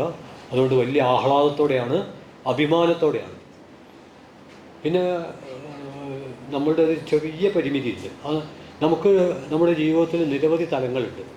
ഒന്ന്, നമ്മളുടെ ഒരു ചെറിയ വ്യക്തിപരതയുടെ ഒരു ചെറിയ ലോകം. 2, സാമൂഹ്യപരതയുടെ കുറച്ചുകൂടി വിസ്തൃതമായ ലോകം. 3, പ്രപഞ്ചപരതയുടെ അനാദിയും അനന്തവുമായൊരു ലോകം. 4 ഈ 3ലും ഉൾപ്പെടാത്ത നമ്മുടെ അന്വേഷണങ്ങളെ ഒരു പ്രഹേളിക പോലെ പ്രലോഭിച്ചുകൊണ്ടിരിക്കുന്ന അജ്ഞാതങ്ങളുടെ മറ്റൊരു ലോകം. ഇങ്ങനെ പല അടരുകളുള്ള നമ്മുടെ ഈ ജീവിതത്തെ അതിൻ്റെ ഓരോ അടരിലും കടന്നു നിന്നുകൊണ്ട് അഭിവാദ്യം ചെയ്യാനും അനുസ്മരിക്കാനും ഒക്കെ പ്രേരിപ്പിക്കുന്ന പ്രചോദിപ്പിക്കുന്ന ഒന്നാണ് പുസ്തകം. അത്തരമൊരു പുസ്തകം പ്രത്യേകിച്ചും പരിമിതമായുള്ള വ്യക്തിപരതയുടെ ഒരു പശ്ചാത്തലത്തിൽ ഈ കോളേജിൽ, അതും മലയാളം ഡിപ്പാർട്ട്മെൻറ്റിൽ ഞങ്ങൾക്കൊക്കെ ജോലി ചെയ്യുന്ന കാലത്ത് വേണ്ടത്ര മനസ്സിലാക്കാൻ കഴിയാതെ പോയതും, എന്നാൽ ഈ പുസ്തകം വന്നതോടുകൂടി വേണ്ടത്ര മനസ്സിലാക്കാൻ കഴിഞ്ഞതുമായ ഒരു മഹാപ്രതിഭയുടെ മമ്മി മാഷിൻ്റെ സ്മരണകൾക്ക് മുമ്പിൽ, സ്മരണ എന്ന് പറഞ്ഞാൽ നമുക്കറിയാം സർവസ്വമാണ്, ഓർമ്മയില്ലെങ്കിൽ പിന്നെ ഒന്നുമില്ല. സാധാരണ രീതിയിൽ പറയാറുണ്ട്, ഒരു വ്യക്തിക്ക് ഓർമ്മ നഷ്ടപ്പെട്ടാൽ തന്നെ വലിയ പ്രശ്നമാണ്, അയാൾക്കൊന്നും മനസ്സിലാവില്ല. ധാരാളം കഥകളും സിനിമകളും അങ്ങനെ വന്നിട്ടുണ്ട്. എന്നാൽ ഒരു ജനതയ്ക്ക് മുഴുവൻ ഓർമ്മ നഷ്ടപ്പെട്ടാലുള്ള അവസ്ഥ അതിഭീകരമാണ്.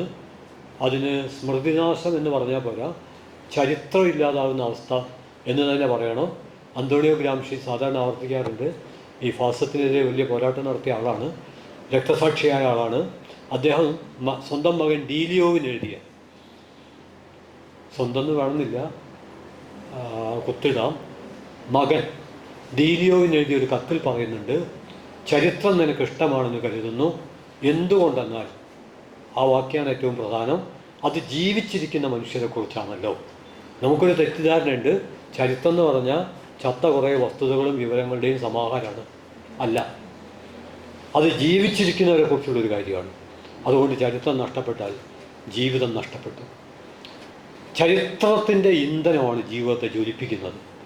അതുകൊണ്ട് നിറപ്പകിട്ടുള്ള സ്വപ്നങ്ങളുടെ ലോകത്തിലേക്ക്, നമ്മുടെ ജീവിതത്തിൻ്റെ സത്യത്തെ ഏറ്റവും സർഗാത്മകമാക്കുന്ന ഭാവനയുടെ സങ്കല്പത്തിൻ്റെ ഒരു ലോകത്തിലേക്ക്, ആ സങ്കല്പത്തിന് പ്രചോദകമാകുന്ന പുസ്തകങ്ങളുടെ ലോകത്തിലേക്ക് നമുക്ക് വളരെ ആഹ്ലാദത്തോടെ അഭിമാനത്തോടെ കടക്കാൻ ഒരുപാട് വാതിലുകളുണ്ട്. അതിലൊരു വാതിൽ ഇപ്പോൾ ഇവിടെ വെച്ച് പതുക്കെ തുറന്നിരിക്കുകയാണ്. നിങ്ങൾ അതിലൂടെ ഈ പുസ്തകത്തിൻ്റെ ലോകത്തിലേക്ക് കടക്കുമെന്ന പ്രതീക്ഷയോടെ അഭിവാദ്യങ്ങൾ അർപ്പിച്ചുകൊണ്ട് ഞാൻ എൻ്റെ വാക്കുകൾ അവസാനിപ്പിക്കുന്നു.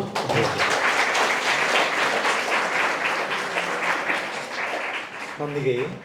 അടുത്തതായി പുസ്തക പ്രകാശനമാണ്.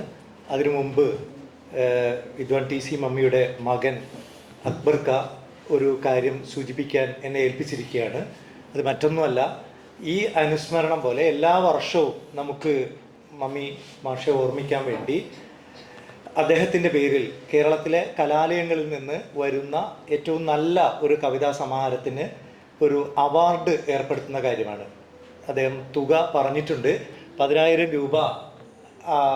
രൂപയും അതേപോലെ തന്നെ ഒരു ശില്പമൊക്കെ കൊടുക്കുന്ന ഒരു അവാർഡ് അത് ഏർപ്പെടുത്താൻ തീരുമാനിച്ച കാര്യം നിങ്ങളെ അറിയിക്കുന്നു. ഒപ്പം പ്രകാശന കർമ്മം നിർവഹിക്കുന്നതിന് വേണ്ടി എന്നെ ക്ഷണിക്കുന്നു. ഏറ്റുവാങ്ങുന്നത് കുടുംബാംഗങ്ങളായ അക്ബർക്കയുടെ മക്കളായ അനീസും അൻസില അക്ബറുമാണ്. രണ്ടുപേരെയും സ്റ്റേജിലേക്ക് ക്ഷണിക്കുന്നു.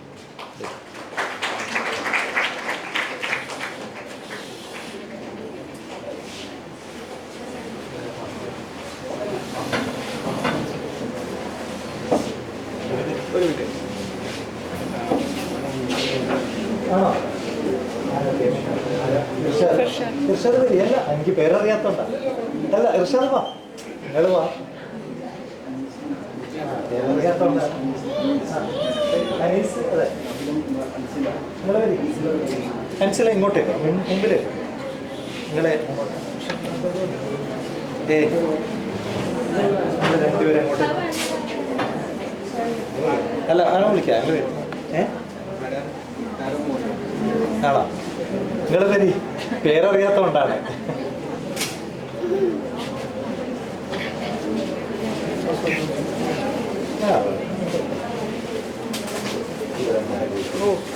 നിങ്ങൾ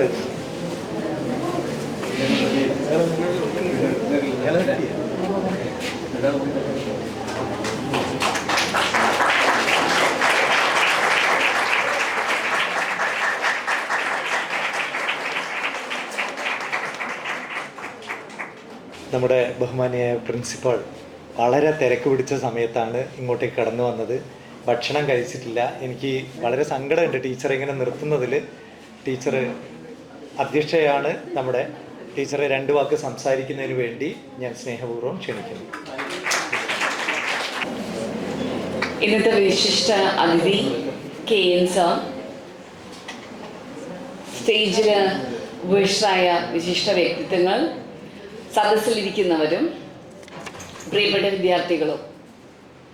ഈ ഭക്ഷണം കഴിക്കാന്നൊക്കെ പറഞ്ഞിട്ട് ആ ഒരു സീക്രട്ട് പുറത്ത് വിടണ്ടായിരുന്നാണ് തോന്നുന്നത്. പക്ഷെ എങ്കിലും ഇവിടെ ഇരുന്നിട്ട് ഞാൻ കേട്ട കാര്യങ്ങൾ തികച്ചും വ്യത്യസ്ത ഒരു അനുഭവമായിരുന്നു.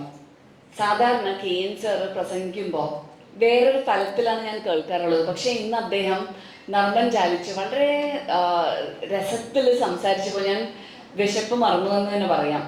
KN സാറിന് പ്രത്യേകിച്ചിട്ട് നന്ദിയുണ്ട് ഫറൂഖ് കോളേജിൻ്റെ പേരിൽ.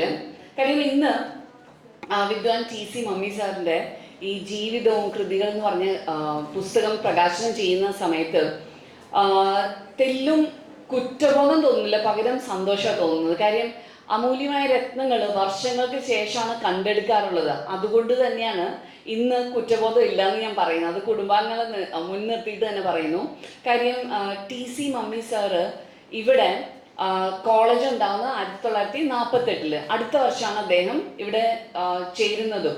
പക്ഷേ ചേർന്ന് കുറേ വർഷങ്ങൾക്ക് ശേഷം 57 ഞാൻ മനസ്സിലാക്കുന്നത് മാർച്ച് മാസത്തിലാണ് അദ്ദേഹത്തിൻ്റെ അന്ത്യം ഉണ്ടാകുന്നത്, അതും കോളേജിൽ വെച്ചിട്ട്. അപ്പോൾ നമ്മളുടെ ഭാഗമായിരുന്നു നമ്മളുടെ ജീവിതത്തിൻ്റെ എല്ലാം ഈ കോളേജിൻ്റെ ആ ആദ്യ പടിയിലുള്ള വ്യത്യാസങ്ങളെല്ലാം കണ്ടൊരു വ്യക്തി. കൂടാതെ അദ്ദേഹത്തിനോടൊരു ചെറിയ എന്താ പറയുക ഒരു അടുപ്പം തോന്നൽ എനിക്ക് വേറൊരു സ്വാർത്ഥ കാര്യം കൂടി ഉണ്ട്. ഞാൻ ഏറ്റവും ഇവിടെ ജോലി ചെയ്ത പോലെ തന്നെ ഏറ്റവും ആസ്വദിച്ച് ജോലി ചെയ്ത ഒരു സ്ഥലമായിരുന്നു പൊന്നാനി. അവിടുത്തെ MES പൊന്നാനിയിൽ ജോലി ചെയ്തിട്ടുണ്ട്. അപ്പോൾ അവിടുത്തെ MI സ്കൂളും എനിക്ക് അടുത്തൊരു ഇടമായിരുന്നു. അവിടെ അദ്ദേഹം ജോലി ചെയ്തു എന്ന് ഞാൻ മനസ്സിലാക്കുന്നുണ്ട്.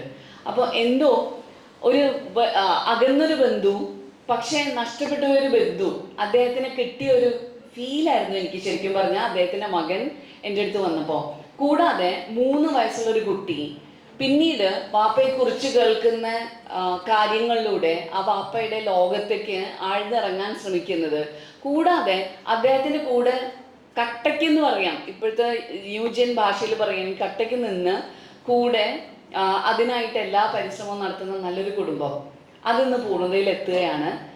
കൂടെ വന്നിട്ടുള്ള മകൾക്കും മകനും അഭിവാദ്യങ്ങൾ അർപ്പിക്കുകയാണ് ഫറൂഖ് കോളേജിൻ്റെ പേരിൽ. കാര്യം ഇതൊരു സന്തോഷമുള്ളൊരു കാര്യമാണ്. കാര്യം ഒരു ഒത്തുകൂടൽ എന്നാണ് എനിക്ക് തോന്നുന്നത്. ഈ പുസ്തകം ആയിരിക്കാം നമ്മളെ ഒന്നിപ്പിക്കുന്നത്, പക്ഷെ ആ പുസ്തകത്തിലെ ഇതും ശരിക്കും പറഞ്ഞിട്ടുണ്ടെങ്കിൽ ഇന്നത്തെ യുഗത്തിൻ്റെ ഒരു പ്രതിച്ഛായ എന്ന് പറയാം. കാര്യം അദ്ദേഹത്തിൻ്റെ ചിത്രങ്ങളൊന്നും തന്നെ മകനോ മകൾക്കോ ഒന്നും കിട്ടിയിട്ടില്ല.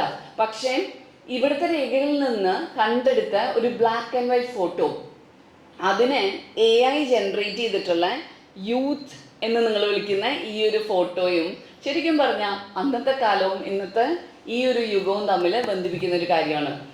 നമുക്ക് ആഗ്രഹിക്കാവുന്ന ഒരു കാര്യം എന്ന് വെച്ചാൽ ഇനിയും അദ്ദേഹത്തിൻ്റെ കൃതികളൊക്കെ അത് ഡോക്ടർ അസീസ് അതിൻ്റെ പിന്നാലെ കൂടുമെന്ന് പറഞ്ഞിട്ടുണ്ട്. പക്ഷേ അതെല്ലാം കണ്ടെടുത്തിട്ട് കുടുംബത്തിന് എത്തിച്ചേർക്കാൻ അഥവാ എത്തിക്കാൻ കഴിയുമെന്ന് പ്രാർത്ഥിക്കുകയാണ്.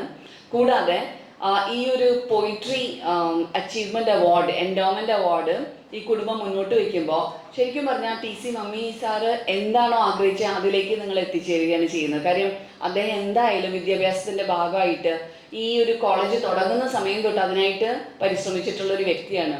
അപ്പോൾ അത് പൂർണ്ണതയിലെത്തുകയാണ്. We always say we come full cycle. ആ ഒരു ഫുൾ സൈക്കിൾ നമ്മളിന്ന് വരുന്ന ദിവസമാണെന്ന് തോന്നുന്നു.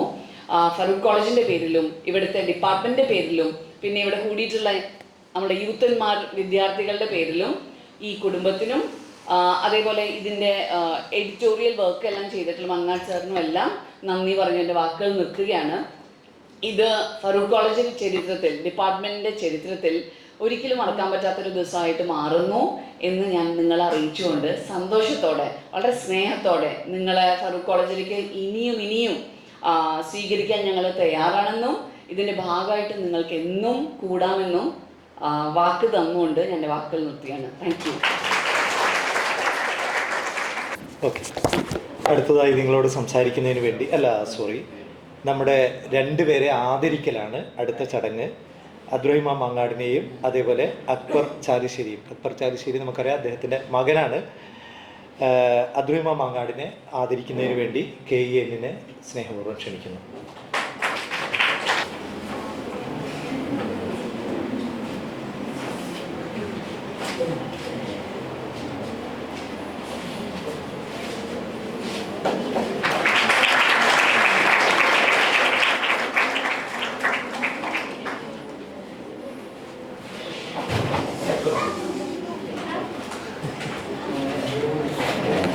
അടുത്തതായി മമ്മി സാറിൻ്റെ മകൻ അക്ബർ ചാലിശ്ശേരി ആദരിക്കുന്നതിന് വേണ്ടി ടീച്ചറെ ക്ഷണിക്കുന്നു. ആയിഷ പ്രിൻസിപ്പാളിനെ ക്ഷണിക്കുന്നു.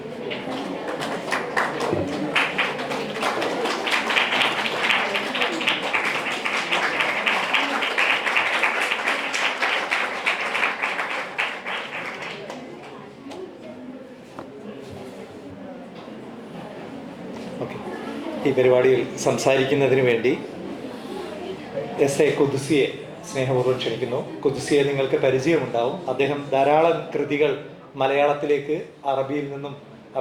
ഇംഗ്ലീഷിൽ നിന്ന് മലയാളത്തിലേക്ക് പരിഭാഷപ്പെടുത്തിയിട്ടുള്ള ഒരാളാണ്. നിരന്തരം എഴുതിക്കൊണ്ടിരിക്കുന്ന ഒരാളാണ്. അദ്ദേഹത്തെ ഈ പരിപാടിയിലേക്ക് കിട്ടിയതിലേറെ സന്തോഷമുണ്ട്. അദ്ദേഹത്തെ ആശംസകൾ അർപ്പിച്ച് സംസാരിക്കുന്നതിന് വേണ്ടി ക്ഷണിക്കുന്നു.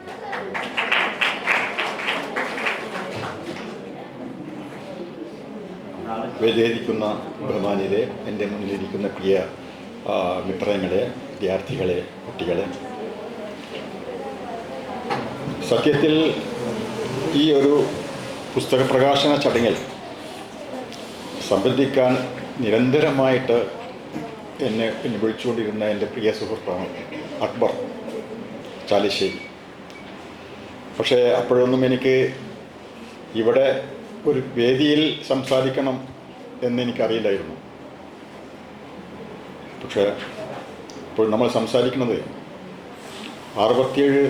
സുമാർ 67 വർഷങ്ങൾക്ക് മുമ്പ് മരിച്ചുപോയ ഫോർട്ട് കോളേജിലെ ഒരു അധ്യാപകൻ്റെ, അദ്ദേഹം കവിയായിരുന്നു, ഗാനരചയിതാവായിരുന്നു, ഗവേഷകനായിരുന്നു. അദ്ദേഹത്തിൻ്റെ ചരമത്തിന് ശേഷം 67 വർഷങ്ങൾ കഴിഞ്ഞുപോയി. ഇപ്പോൾ അദ്ദേഹം അന്ന് ആ കാലത്ത് എഴുതിയിരുന്ന ഏതാനും കവിതകളുടെ ഒരു സമാഹാരം പഠനത്തോടൊപ്പം പ്രസിദ്ധീകരിക്കുകയും ആ പ്രവർത്തനത്തിൻ്റെ പരിസമാപ്തി എന്ന രൂപത്തിൽ പുസ്തക പ്രകാശനം നടക്കുകയും ചെയ്യുന്ന അസുലഭമായ, വളരെ ആദരണീയമായ ഒരു കർമ്മമാണ് നടന്നുകൊണ്ടിരിക്കുന്നത്. അതിൽ ഭാഗഭാക്കാവാൻ സാധിച്ചതിൽ എനിക്ക് അനൽപമായിട്ട് സത്യം പറയുകയാണെങ്കിൽ എൻ്റെ ഹൃദയം തുറന്ന എൻ്റെ സന്തോഷം ഞാൻ നിങ്ങൾ അറിയിക്കുകയാണ്. അന്ന് 67 വർഷങ്ങൾക്ക് മുമ്പ് അദ്ദേഹം മരിക്കുന്ന മുമ്പ് എൻ്റെ പ്രിയ സുഹൃത്തിന് 3 വയസ്സായിരിക്കും. ഈ 3 വയസ്സായ പിതാവ് ഇന്ന് ശേഷം അദ്ദേഹത്തിൻ്റെ രചനകളെ സംബന്ധിച്ച് അത് തേടിപ്പിടിക്കാനും നിരന്തരമായിട്ട് അദ്ദേഹം ഒരുപാട് വർഷങ്ങൾക്കോടെ, എനിക്ക് തോന്നുന്നു ഒരു 20 വർഷങ്ങൾക്ക് മുമ്പ് ഞങ്ങൾ തമ്മിൽ സംസാരിച്ചിട്ടുണ്ട് അബുദാബിയിലായിരുന്ന സമയത്ത്. ആ പ്രവർത്തനത്തിൻ്റെ അവസാനം ആണ് ഇന്ന്. അദ്ദേഹത്തിന് പിതാവിനെക്കുറിച്ച് 3 വയസ്സുകാരന് ഓർമ്മയായിരിക്കും ഉണ്ടാവുക എന്ന് നമ്മൾക്കെല്ലാം അറിയാവുന്നതാണ്. അന്ന് എനിക്കൊരു 7 വയസ്സായിരുന്നു. ഈ 7 വയസ്സുകാരനെ ഞാൻ എൻ്റെ പിതാവിൻ്റെ കൈ പിടിച്ചുകൊണ്ട് ഇതിൻ്റെ അബു സബാഹ്, ഇതിൻ്റെ ഫൗണ്ടറെ, അദ്ദേഹം താമസിക്കുന്ന ചെറിയ ക്വാർട്ടേഴ്സിൽ വന്ന് ഞാൻ കണ്ടിരുന്നു. അന്ന് എനിക്ക് വയസ്സ് 7, ബാപ്പൻ്റെ കയ്യിൽ പിടിച്ചുകൊണ്ട് വരുന്നൊരു 7 വയസ്സുകാരൻ. അപ്പോൾ എൻ്റെ അത്രയും ഓർമ്മകളെ എനിക്കുള്ളൂ. അതിന് മുമ്പ് 3 വയസ്സുകാരൻ എന്താണ് ഓർമ്മ ഉണ്ടാവണമെന്നുള്ളതാണ്. അന്ന് ഈ കവിയെ സംബന്ധിച്ചിട്ട് എനിക്കൊന്നും അറിയില്ല. വർഷങ്ങൾക്ക് ശേഷം അബുദാബിയിൽ ഞങ്ങൾ ഒത്തുകൂടി. അക്ബർ ചാലിശ്ശേരിയും ഞങ്ങളെല്ലാം അബുദാബിയിൽ കുറേ വർഷങ്ങൾ മുമ്പ് അവിടെ ജോലിയിലായിരുന്നു, വ്യത്യസ്തമായ ജോലിയിലായിരുന്നു. അവിടെ വെച്ച് നമുക്ക് സായാഹ്നങ്ങളിൽ സാഹിത്യ സദസ്സുകളും കവിയരങ്ങുകളൊക്കെ നടത്താറുണ്ട്. ഞങ്ങൾക്ക് അന്ന് റൈറ്റേഴ്സ് ക്ലബ് എന്നൊരു ക്ലബ്ബ് ഉണ്ടായിരുന്നു. ഒരു 30-35 സാഹിത്യകാരന്മാരും സാഹിത്യകാരികളുമൊക്കെ അന്ന് അതിൻ്റെ ഭാഗമായിരുന്നു. പ്രമുഖനായ നോവലിസ്റ്റ് എബ്രഹാം തോമസ് ആയിരുന്നു അതിൻ്റെ പ്രസിഡന്റ്. അതിൽ അക്ബറും ഒരംഗമായിരുന്നു. ആ കാലയളവിലാണ് നമ്മൾ ഒരു ഓൺലൈൻ മാഗസീൻ തുടങ്ങുന്നത്. അന്ന് ഓൺലൈൻ മാഗസീൻ ഒന്നും മലയാളത്തിലില്ല, നക്സീൻ എന്ന് പറയും. നമ്മളന്ന് ശില്പി എന്ന പേരിൽ ഓൺലൈൻ മാഗസീൻ തുടങ്ങി. ലോകത്തിൻ്റെ പല ഭാഗങ്ങളിലുള്ള വിദേശ മലയാളികൾ അതിൽ എഴുതിയിരുന്നു. പിന്നീട് 3 വർഷം മാത്രമേ കൊണ്ടുപോകാൻ പറ്റിയുള്ളൂ. അതിൽ അക്ബറും എഴുതിയിരുന്നു. അത് 3 വർഷം ശേഷം അതിൻ്റെ സാങ്കേതിക പ്രശ്നങ്ങളെല്ലാം കൊണ്ട് നിന്നു പോവുകയുണ്ടായത്. ആ കാലയളവിലാണ് അക്ബർ കേരള സോഷ്യൽ സെൻ്ററിൽ വെച്ച്, അവിടുത്തെ ഒരു സാംസ്കാരിക KN സാറിനൊക്കെ അറിയാം, സാംസ്കാരിക ഓഡിറ്റോറിയമാണ്. നമ്മൾ കുടുംബസമേതം രാത്രി 12 മണി വരെ അതിൻ്റെ അകത്താണ്. എൻ്റെ മക്കളൊക്കെ വളർന്നത് അവിടെയാണ്. എൻ്റെ ഭാര്യയും വനിതാവേദിയൊക്കെ ആയിട്ട് നടന്നത് അവിടെയാണ്. അവിടെ വെച്ചിട്ട് അവിടുത്തെ ഒരു ലൈബ്രറി ഉണ്ട്, ഏകദേശം ഇത്ര തന്നെ കാണും. ആ ലൈബ്രറിയിൽ വായിച്ചിരുന്ന അക്ബർ തിരിച്ചു വന്ന് എൻ്റെ കൈ പിടിച്ചുകൊണ്ടൊരു വലിയ ഒരു സംഭവമാണ് എന്നോട് പറഞ്ഞത്. അതായത് മരിച്ചുപോയ എൻ്റെ ബാപ്പ, ആ ബാപ്പ മമ്മി സാഹിബ്, അദ്ദേഹം എഴുതിയ ഒരു കവിത ഇതിലുണ്ട് എന്ന് പറഞ്ഞപ്പോൾ അന്ന് അതിൽ പ്രബോധനമായിരിക്കാം. അക്ബറിൻ്റെ ഒരു എന്തോ ആരക്തിക പ്രവാഹം എന്നൊക്കെ പറയുന്ന മാതിരി ഇലക്ട്രിഫൈഡ്. അന്ന് ആദ്യമായിട്ടാണ് 3 വയസ്സുകാരൻ്റെ നഷ്ടപ്പെട്ട പിതാവ്, ആ പിതാവിൻ്റെ ഒരു കവിത അദ്ദേഹം ആദ്യമായിട്ട് കാണുന്നത്. ഒരുപാട് വർഷങ്ങൾക്കായി, എനിക്ക് തോന്നുന്നു 30 വർഷങ്ങൾക്ക് മുമ്പേ ആയിരിക്കാം, എനിക്ക് എത്ര വർഷങ്ങളൊന്നും അത്ര ഓർമ്മയില്ല. അതിനുശേഷം അക്ബർ എന്ന് കണ്ടാലും ഇന്നലെ വരെ, അതോ ഇന്ന് വരെ, ഈ 30 വർഷം എപ്പോൾ സംസാരിക്കുമ്പോഴും ബാപ്പൻ്റെ കവിതകൾ എനിക്ക് പുസ്തകമാക്കണം, ബാപ്പൻ്റെ കവിതകൾ പുസ്തകമാക്കണം, ബാപ്പയെക്കുറിച്ചുള്ള പഠനം വേണം, ബാപ്പയെ അനശ്വരമാക്കണം. അതായത് അദ്ദേഹത്തിൻ്റെ കഴിവുകളുള്ള മനുഷ്യനാണല്ലോ. അതാണ് ഇന്ന് ഈ പുസ്തക പ്രകാശത്തിൽ എത്തിയിട്ടുള്ളത്. എനിക്ക് അദ്ദേഹത്തെ, കോഴിക്കോട്ടുകാരനായി എനിക്ക് അദ്ദേഹത്തെ പല നിലക്കും ചില നിലക്കൊക്കെ സഹായിക്കാൻ സാധിച്ചു. അതിലേക്ക് ചൂണ്ടുപലകളായിട്ട് എനിക്ക് പ്രവർത്തിക്കാൻ പറ്റി. അങ്ങനെയാണ് ഈ കുട്ടശ്ശേരി സാറിൻ്റെ പേര് പറഞ്ഞു കൊടുക്കുന്നത്. കുട്ടശ്ശേരി സാറിനെ പോയി കണ്ടിരുന്നു. പിന്നെ പത്രാധിപർ കുഞ്ഞിമൂസ, അന്നത്തെ ചന്ദ്രിക പത്രാധിപരായിരുന്നു കുഞ്ഞിമൂസ, മരിച്ചുപോയി. കുഞ്ഞിമൂസ അദ്ദേഹത്തിന് ഓഫർ ചെയ്തിരുന്നു, എൻ്റെ കയ്യിൽ കവിതകളുണ്ട്, എൻ്റെ കയ്യിൽ ലേഖനങ്ങളുണ്ട്, നമുക്കൊരു സമയം കിട്ടണം, ആ സമയം കിട്ടിയാൽ അത് എൻ്റെ വീട്ടിലെ ലൈബ്രറിയിൽ നോക്കാം. അപ്പോൾ കുഞ്ഞിമൂസ സാഹിബിൻ്റെ സ്വഭാവം എന്താണെന്ന് വെച്ചാൽ എല്ലാ സാധനം എന്ത് നിങ്ങൾ ചോദിച്ചാലും എല്ലാം കയ്യിലുണ്ടാവും. പക്ഷേ അത് തിരഞ്ഞു പിടിക്കണം. അടുക്കും ചിട്ടയില്ലാതെ കൂനുകൂണായിട്ട് കിടക്കുക. അങ്ങനെയാണ് അദ്ദേഹം വീട്ടിലേക്ക് പോയി. അദ്ദേഹം സമ്മതിച്ചു, നമുക്ക് സൗകര്യമുള്ള സമയത്ത് അക്ബർ വരും, നമുക്ക് സംസാരിക്കാം. പക്ഷേ അതിനുശേഷം കുഞ്ഞിമൂസ സാബ് നമ്മളെ വിട്ടുപോവുകയും അദ്ദേഹം മരണപ്പെട്ടു. പിന്നെ അത് കഴിഞ്ഞ് കുറച്ച് വർഷങ്ങൾക്ക് ശേഷമാണ് അക്ബർ എന്ന പുതിയ സംഭവ വികാസങ്ങളെ പറ്റി എന്നോട് സംസാരിക്കുന്നത്. അതിലുള്ളവരാണ് ഈ അബ്ദുറഹ്മാൻ മാങ്ങാട് സാർ, അസീസ് തരവണ, ഇവരൊക്കെ തന്നെ ഇദ്ദേഹത്തെ സഹായിക്കാനും ലേഖനങ്ങൾ കണ്ടുപിടിക്കാനും കവിതകൾ കണ്ടുപിടിക്കാനും അങ്ങനെയൊക്കെ ആയിട്ട് വളരെ ഉത്സാഹപൂർവ്വവും വളരെ താല്പര്യത്തിൽ പ്രവർത്തിച്ചു. അതിന്നേ വരെ എത്തി. അപ്പം ഈ കർമ്മത്തെ നമ്മൾ എന്താ വിളിക്കേണ്ടത്? സാർത്ഥകമായ കർമ്മം എന്ന് മാത്രം പറഞ്ഞാൽ മതിയോ? അത് പോരാ.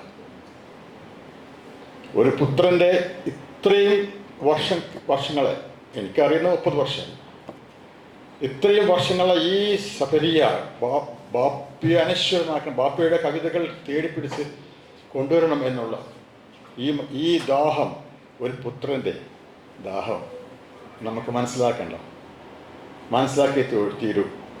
ഞാൻ അങ്ങോട്ട് പേര് പറയുന്നില്ല. മലയാളത്തിലെ ഉഗ്രനായിട്ടുള്ള ഒരു നോവൽ, എൻ്റെ പേരുകളോ എഴുത്തുകാരുടെ പേരൊന്നും നമ്മൾ ഈ സരസിൽ പറയേണ്ട ആവശ്യമില്ല. അദ്ദേഹത്തിൻ്റെ പുസ്തകം അറബിയിലാക്കാനുള്ള ഒരു ചാൻസ് എനിക്ക് കിട്ടിയിരുന്നു. ഞാൻ അബുദാബിയിലാകുന്ന സമയത്ത് അവിടുത്തെ പബ്ലിഷേഴ്സുമായിട്ട് ബന്ധപ്പെട്ട് അറബിയിലാക്കാൻ എന്നുണ്ടെങ്കിൽ അവർക്ക് ഇംഗ്ലീഷ് ട്രാൻസ്ലേഷൻസ് വേണം. ഈ മലയാളം നോവലിൻ്റെ ഇംഗ്ലീഷ് ട്രാൻസ്ലേഷനാണ് അവർ അറബിയിലേക്ക് ട്രാൻസ്ലേറ്റ് ചെയ്യുക. അതിനുവേണ്ടി ഞാൻ ഈ മരണപ്പെട്ടു പോയ ഈ വലിയ സാഹിത്യകാരനാണ് അദ്ദേഹത്തിൻ്റെ വീട്ടിൽ പോയി. വീട്ടിൽ പോയപ്പോൾ അവരുടെ പ്രതികരണം എന്താണെന്നറിയാമോ? ബാപ്പ അങ്ങനെയൊക്കെ എന്തൊക്കെയോ എഴുതി വെച്ചിരിക്കുന്നു. ഓ, ഇതാണ് മറുപടി. ബാപ്പ ചെയ്തതൊക്കെ കുറേ വിഡിത്തങ്ങൾ എഴുതി കാണിച്ചു കുട്ടിയെന്നാണ് മകൻ്റെ ഇത്. അതിനു വേണ്ടിയിട്ട് അവർ ഉത്സാഹിക്കാനോ അതിൻ്റെ മലയാള പ്രതി എന്നെ ഏൽപ്പിക്കാനോ ഒന്നും അവർക്കൊരു ഉത്സാഹം കണ്ടില്ല. ഈ മക്കളുടെ ഈ രണ്ട് മുഖങ്ങൾ നിങ്ങൾ കാണുമ്പോഴേ ഇന്ന് ഈ അക്ബറിനെ നമ്മൾ ആദരിച്ചതിൽ തെറ്റുമില്ല. വളരെ സാർത്ഥകമാണ്, വളരെ നന്നായിരിക്കുന്നു ഈ മകൻ്റെ ഈ കർമ്മത്തെ നമ്മൾ ഈ സരസ് ആദരിച്ചത്. ഇത്രയേ എനിക്ക് പറയാനുള്ളൂ. എങ്കിലും ഇനി കൂടുതൽ എനിക്ക് തോന്നുന്നത് ഇന്ന് രാവിലെ കൂടുതൽ ലേഖനങ്ങൾ ബാപ്പയെ പറ്റിയിട്ടുള്ള ലേഖനങ്ങൾ ഞാനിപ്പോൾ ഉണ്ടെന്ന് തോന്നുന്നു, കണ്ട് മനസ്സിലാക്കി തോന്നുന്നു. അങ്ങനെയാണെങ്കിൽ ഒരു പുതിയ പതിപ്പ് വരികയാണെങ്കിൽ ഈ പുതിയ പതിപ്പിൽ അതും കൂടി ചേർത്ത് പുതിയ എഡിഷനിൽ ചേർക്കാൻ പറ്റുമെന്നാണ് എൻ്റെ വിശ്വാസം. എൻ്റെ എല്ലാ ഭാവുകങ്ങളിലും ഇത്രയും പറഞ്ഞുകൊണ്ട് വാക്കുകൾ അവസാനിക്കുന്നു. നന്ദി. അടുത്തതായി സംസാരിക്കുന്നതിന് വേണ്ടി ഈ പുസ്തകം എഡിറ്റ് ചെയ്ത അബ്ദുറഹിമാൻ മങ്ങാട് മാഷെ ക്ഷണിക്കുന്നു. പ്രിയപ്പെട്ട സദസ്സിലുള്ള വിദ്യാർത്ഥികളെ, സ്റ്റേജിൽ ബഹിഷ്കരായ മാന്യ വ്യക്തികളെ, ഞാൻ കൂടുതൽ സംസാരിക്കുന്നില്ല, വളരെ പെട്ടെന്ന് അവസാനിപ്പിക്കും. കാരണം വിദ്യാർത്ഥികൾക്കും എല്ലാവർക്കും പോകാൻ തിരക്കുള്ളവരായിരിക്കും. പക്ഷെ എൻ്റെ ജീവിതത്തിൽ ഇങ്ങനെ കുറേ വർക്കുകൾ ചെയ്തിട്ടുണ്ട്. ടി.സി. മമ്മിയെക്കുറിച്ച് തന്നെ അത് കറക്ഷന് ശേഷം ഇപ്പോൾ കഴിഞ്ഞ ആഴ്ച എറണാകുളത്ത് ഇപ്പോഴത്തെ MP ജെബിൻ മേത്തറുടെ വീട്ടിൽ നിന്ന്, ഉമ്പായി മേത്തറുടെ വീട്ടിൽ നിന്ന് ഞങ്ങൾക്ക് ചന്ദ്രികയുടെ ആദ്യകാലത്തെ ബൈൻഡ് 44 ബൈൻഡ് കിട്ടി.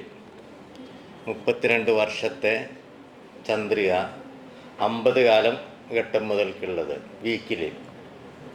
അതിങ്ങനെ പരിശോധിച്ചുകൊണ്ടിരിക്കുമ്പോൾ ആണ് ടി.സി.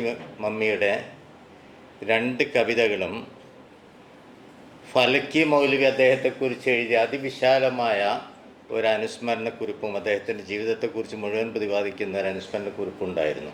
അന്നപ്പോഴേക്കും നമ്മുടെ ഈ പുസ്തകം പ്രിൻ്റ് ചെയ്ത് വന്നു കഴിഞ്ഞതാണ്. അങ്ങനെ പല സ്ഥലത്തു നിന്നും നമുക്ക് കണ്ടെത്താൻ പറ്റും. ഇതിനു മുമ്പ് ഞാൻ തൊട്ട് 2 മാസം 6 മാസമായി കാണും A.K. ഹമീദ് സാഹിബിൻ്റെ കവിതകൾ കളക്ട് ചെയ്തു. ഞങ്ങൾ ഗ്രേസ് എന്നാണ് പ്രസിദ്ധീകരിച്ചത്.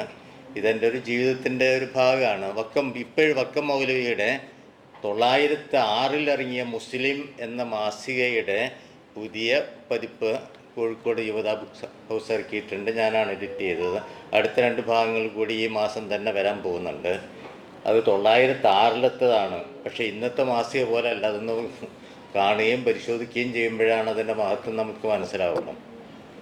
അപ്പം ഇതങ്ങനെ ചെയ്തുകൊണ്ടിരിക്കുന്നു. ഇപ്പം മറ്റൊന്നുകൂടി പറയാം. മലയാളത്തിൽ ഖുർആനിന് 2 ട്രാൻസ്ലേഷനാണുള്ളത്. ഒന്ന് കോന്നിയൂർ രാഘവൻ നായരുടേതും അമൃതവാണി, മറ്റൊന്ന്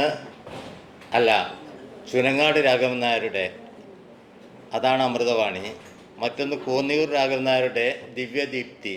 അത് 2ഉം മലയാളത്തിലേക്ക് കണ്ടെടുത്ത് അത് പ്രകാശനം ചെയ്യിപ്പിക്കാനുള്ള ഭാഗ്യം എനിക്കുണ്ടായിട്ടുണ്ട്. പക്ഷേ പ്രസാധകന്മാരൊക്കെ ഇത് കഴിഞ്ഞാൽ നമ്മുടെ ഈഗോയുടെ ഭാഗമായി ഇത് ആരിലൂടെ എങ്ങനെ കിട്ടി എന്നുള്ള കാര്യം പറയാൻ അവരെപ്പോഴും വിസമ്മതിക്കും. അത് അന്നും ഇന്നും തുറന്നു പറയാനും തയ്യാറാണ്. അവരായിട്ട് നടത്തുന്ന നിരന്തരമായ എഴുത്തുകുത്തുകളും ബാക്കിയൊക്കെ എന്ന് കൈവശമുണ്ട്. ഇപ്പോഴ് ദിവ്യദീപ്തി ഇറക്കിയിരുന്നത് യുവതയായിരുന്നു. 10-25 വർഷമായിട്ട് അതിപ്പോൾ പ്രിൻ്റിലില്ല. അപ്പോൾ ഞാൻ അവരോട് പറഞ്ഞിട്ട് അതിപ്പോൾ രണ്ടാമത് അതിൻ്റെ പുതിയ പതിപ്പ് ഈ അടുത്ത ആഴ്ച പ്രകാശിതമാകാൻ പോവുകയാണ്. ഇങ്ങനെ ഇരിക്കും പല സ്ഥലത്തും. കരിമാഷ് ഒരു ലേഖനത്തിൽ ഞാൻ വായിച്ചു, കേരളത്തിൽ ഈ മുസ്ലിം കരുമൻ ഗുരുക്കൾ എന്ന് പറയുന്ന ഒരാൾ കൈരളി നവീന രാമായണം എഴുതിയിട്ടുണ്ടെന്ന് പറഞ്ഞ് ഞാൻ പാലക്കാട് പോയി. പാലക്കാട് നിരന്തരമായി പോയി അവരുടെ വീട് കണ്ടുപിടിച്ചപ്പോൾ ആ വീട്ടിൽ ഒരു കോപ്പി പോലും ആ വീട്ടിലില്ല.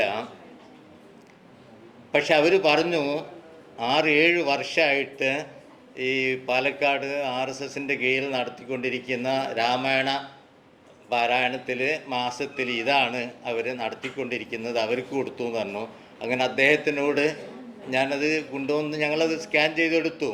പക്ഷേ നേരത്തെ അദ്ദേഹം പറഞ്ഞതുപോലെ നിങ്ങൾ പറഞ്ഞതുപോലെ ഞാൻ ചോദിച്ചത്, ഒരു വീട്ടിൽ ഒരു കോപ്പി പോലും ഇല്ലാതെ നിങ്ങളത് എന്തിന് കൊടുത്തു, അവർക്ക് വിട്ടുകൊടുത്തു എന്ന്. അപ്പോൾ അവർ പറഞ്ഞ ഒരു മറുപടി എന്താണെന്നറിയോ? മക്കളൊക്കെ പറഞ്ഞു, എന്തിനാ ഇപ്പോൾ നമുക്ക് ഈ രാമായണമൊക്കെ എഴുതി ഇപ്പോൾ അത് രാമായണമൊക്കെ എഴുതിയിട്ടെന്ന് മനുഷ്യന്മാരോട് പറയാൻ പറ്റുമോ, എന്തിനാണത്, അത് കൊടുത്തേക്കാ എന്ന് പറഞ്ഞിട്ട് കൊടുത്തയച്ചതാണ്. അദ്ദേഹത്തിന് വേറെ 7 ഹൈന്ദവ കൃതികളുമുണ്ട്. പക്ഷെ നമ്മുടെ ഈ ഒരു രംഗത്തുള്ളവർക്കും ഇതിനെക്കുറിച്ചൊന്നും അറിയില്ല. അതുപോലെ തന്നെ വിദ്യാൻ ടി സാഹിബ് യൂസുഫ് ഇസുദ്ദീൻ മൗലവിൻ്റെ പെങ്ങളെ മകന്, അദ്ദേഹം ഈ കൈരളി ഭഗവത്ഗീതയും മനുസ്മൃതിയും ഒക്കെ കവിത ആക്കിയിട്ടുണ്ട്. പ്രമുഖരാണ് ഇതിനൊക്കെ അവതാരിക എഴുതിയത്. അതൊക്കെ ഇതുണ്ട്. ഞാനിപ്പോഴും അത് പറയാൻ കാരണം നമുക്കത് ഈ നവീന രാമായണം എങ്കിലും ഒന്ന് പുനഃപ്രകാശിപ്പിക്കാൻ കഴിയുമെങ്കിൽ, അതങ്ങനൊരു സംഭവം നമ്മുടെ കാലഘട്ടത്തിൽ നടന്നിരുന്നു എന്ന് ഈ മലയാളി വായനക്കാർക്കും എഴുത്തുകാർക്കും ഒക്കെ പരിചയപ്പെടാനൊരു ഹേതുവാകും എന്നുള്ള ബോധ്യം കൊണ്ടാണ്. അങ്ങനെ ഞാൻ പറയുന്നത്, നമ്മളെ പഴയ കൃതികളും പഴയത് എടുത്തു നോക്കിക്കഴിഞ്ഞാൽ ഒരുപാട് പേരുടെ സാഹിത്യ സേവനങ്ങളെക്കുറിച്ച് നമുക്ക് കാണാൻ കഴിയും. ഞാൻ ഇന്നലെ ഇവിടെ കഴിഞ്ഞ ആഴ്ച പ്രിൻസിപ്പാളെ കണ്ടപ്പം തന്നെ പറഞ്ഞു, നമ്മുടെ മുൻ പ്രിൻസിപ്പൽ സയ്യിദ് മൊഹീദ്ദീൻ ഷാ എഴുതിയ കൂട്ടിയത്, അവരൊക്കെ എഴുതിയതിന് കയ്യും കണക്കില്ല, നിരന്തരമായി എഴുതിക്കൊണ്ടിരുന്നവരാണ്. പക്ഷെ അവർ ചരിത്രത്തിൽ ഒന്നുമില്ലതാനും. അവർ ആ വീക്കിൽ എന്നെപ്പോലത്തെ ഭ്രാന്തന്മാർ ആരെങ്കിലും കാണാമെന്നല്ലാതെ 50, 60, 70 വർഷം അല്ല 100 വർഷം മുമ്പ് എഴുതിപ്പോയ പ്രസിദ്ധീകരണങ്ങളൊന്നും മറ്റാരും പ്രസിദ്ധീകരണങ്ങളിൽ എഴുതുന്നവരൊന്നും പിൽക്കാലത്ത് ജീവിച്ചിരിക്കുന്നില്ല. അപ്പം അതുകൊണ്ട് നമുക്കതൊക്കെ ചെയ്യണം. അതിനുവേണ്ടി നമ്മുടെ ഇത്തരം കാര്യങ്ങൾ നമുക്ക് കൂട്ടായി ശ്രമിക്കാം എന്ന് മാത്രം പറഞ്ഞുകൊണ്ട് വിദ്യാൻ TC മമ്മി സാഹിബിൻ്റെ ഇനിയും അദ്ദേഹത്തിൻ്റെ ഒരുപാട് കൃതികൾ നമുക്ക് കണ്ടെത്താൻ പറ്റും. മാപ്പിള റിവ്യൂവിൽ അദ്ദേഹത്തിൻ്റെ ലേഖനങ്ങളുള്ളതായി മാസികകൾ ഈ മുൻ ലക്കങ്ങളിലെ പരസ്യങ്ങളിൽ ഞാൻ കണ്ടിട്ടുണ്ട്. പക്ഷേ ആ ലക്കം മാപ്പിള റിവ്യൂ എനിക്ക് കണ്ടെത്താൻ കഴിഞ്ഞിട്ടില്ല. അത് 38-40 കാലഘട്ടങ്ങളിലാണ്. അദ്ദേഹം കോഴിക്കോട് CN അഹമ്മദ് മൗലവി രണ്ടാമത് ആരംഭിച്ചിരുന്ന ന്യൂ അൻസാരിൻ്റെ പത്രാധിപ സമിതിയിൽ അദ്ദേഹം അംഗമായിരുന്നു. ആ അംഗമായിരുന്ന അദ്ദേഹം ന്യൂ അൻസാരിയിലും എഴുതിയിട്ടുണ്ട് പല ലക്കങ്ങളിലും. പക്ഷെ അതൊന്നും കണ്ടെത്താൻ കഴിയാത്തത് കൊണ്ട് ഇതിൽ ചേർക്കാനും കഴിഞ്ഞില്ല. അതുകൊണ്ട് നമുക്ക് ശ്രമം തുടരാം എന്ന് മാത്രം പറഞ്ഞുകൊണ്ട് ഞാൻ അവസാനിപ്പിക്കുന്നു.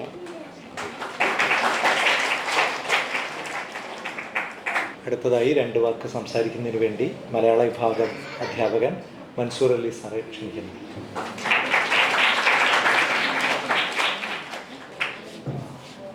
ഇവിടെ എനിക്കറിയാം നല്ല വിശപ്പുണ്ട്, നോക്കാം. ചായയും കടിയും പുറത്ത് വെയിറ്റ് ചെയ്യുന്നുണ്ട്. എൻ്റെ കുട്ടികളോടാണ്. പിന്നെ കടിയുണ്ട്, നല്ല കടിയാണ്. പിന്നെ ഞാനിങ്ങനെ ആലോചിക്കായിരുന്നു, ഇപ്പോൾ വളരെ പ്രമുഖരായ ആൾക്കാരാണ് നമ്മുടെ വേദിയിലുള്ളത്. ഇപ്പോൾ KEN നമുക്കങ്ങനെ തോൽപ്പിക്കാൻ പറ്റുന്നുണ്ടായിരുന്നു. അപ്പോൾ KEN അന്ന് എന്താണ് KEN അഹങ്കാരം തോൽപ്പിക്കാൻ പറ്റിയത് പിന്നെ മമ്മി സാറിൻ്റെ ഒരു പുസ്തകം കൊണ്ട് പറ്റി എന്നുള്ളതിലാണ് ഇപ്പോൾ ഒരു സന്തോഷമുള്ളത്. എന്താണെങ്കിലും ഞങ്ങളെ മലയാള വിഭാഗത്തെ സംബന്ധിച്ചിടത്തോളം ഏറ്റവും അഭിമാനകരമായ നിമിഷമാണിത്. ഞാനിന്ന് വാട്സപ്പിൻ്റെ ഗ്രൂപ്പുകളിലൊക്കെ ഒരു പോസ്റ്റ് ഇട്ടിട്ടുണ്ടായിരുന്നു. ആ പോസ്റ്റിങ് തന്നെയാണുള്ളത്. ഫറൂഖ് കോളേജിനും മലയാള വിഭാഗത്തിനും ഏറ്റവും അഭിമാനകരമായ ഒരു ചരിത്ര നിമിഷത്തിലൂടെയാണ് ഞങ്ങൾ കടന്നു പോകുന്നത്. കാരണം 65 വർഷം മുമ്പ് മരിച്ചുപോയ ഒരാളെ നമ്മൾ ഇന്ന് ഓർക്കുകയാണ്, അല്ലെങ്കിൽ അദ്ദേഹത്തിൻ്റെ കൃതികൾ നമ്മൾ വീണ്ടും വായിക്കുകയാണ്, അത് ഒരു വലിയ സംഭവം തന്നെയാണ്. അപ്പോൾ അതുകൊണ്ട് ഈ ഒരു ചരിത്ര മുഹൂർത്തത്തിൽ പങ്കെടുക്കാൻ സാധിച്ചതിൽ നിങ്ങളെപ്പോലെ തന്നെ ഞാനും അഭിമാനിക്കുകയാണ് ചെയ്യുന്നത്.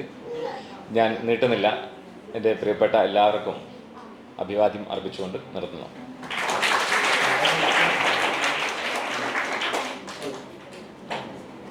രണ്ട് വാക്ക് സംസാരിക്കുന്നതിന് വേണ്ടി മലയാള വിഭാഗം അധ്യാപിക നൂറ ടീച്ചറെ ക്ഷണിക്കുന്നു.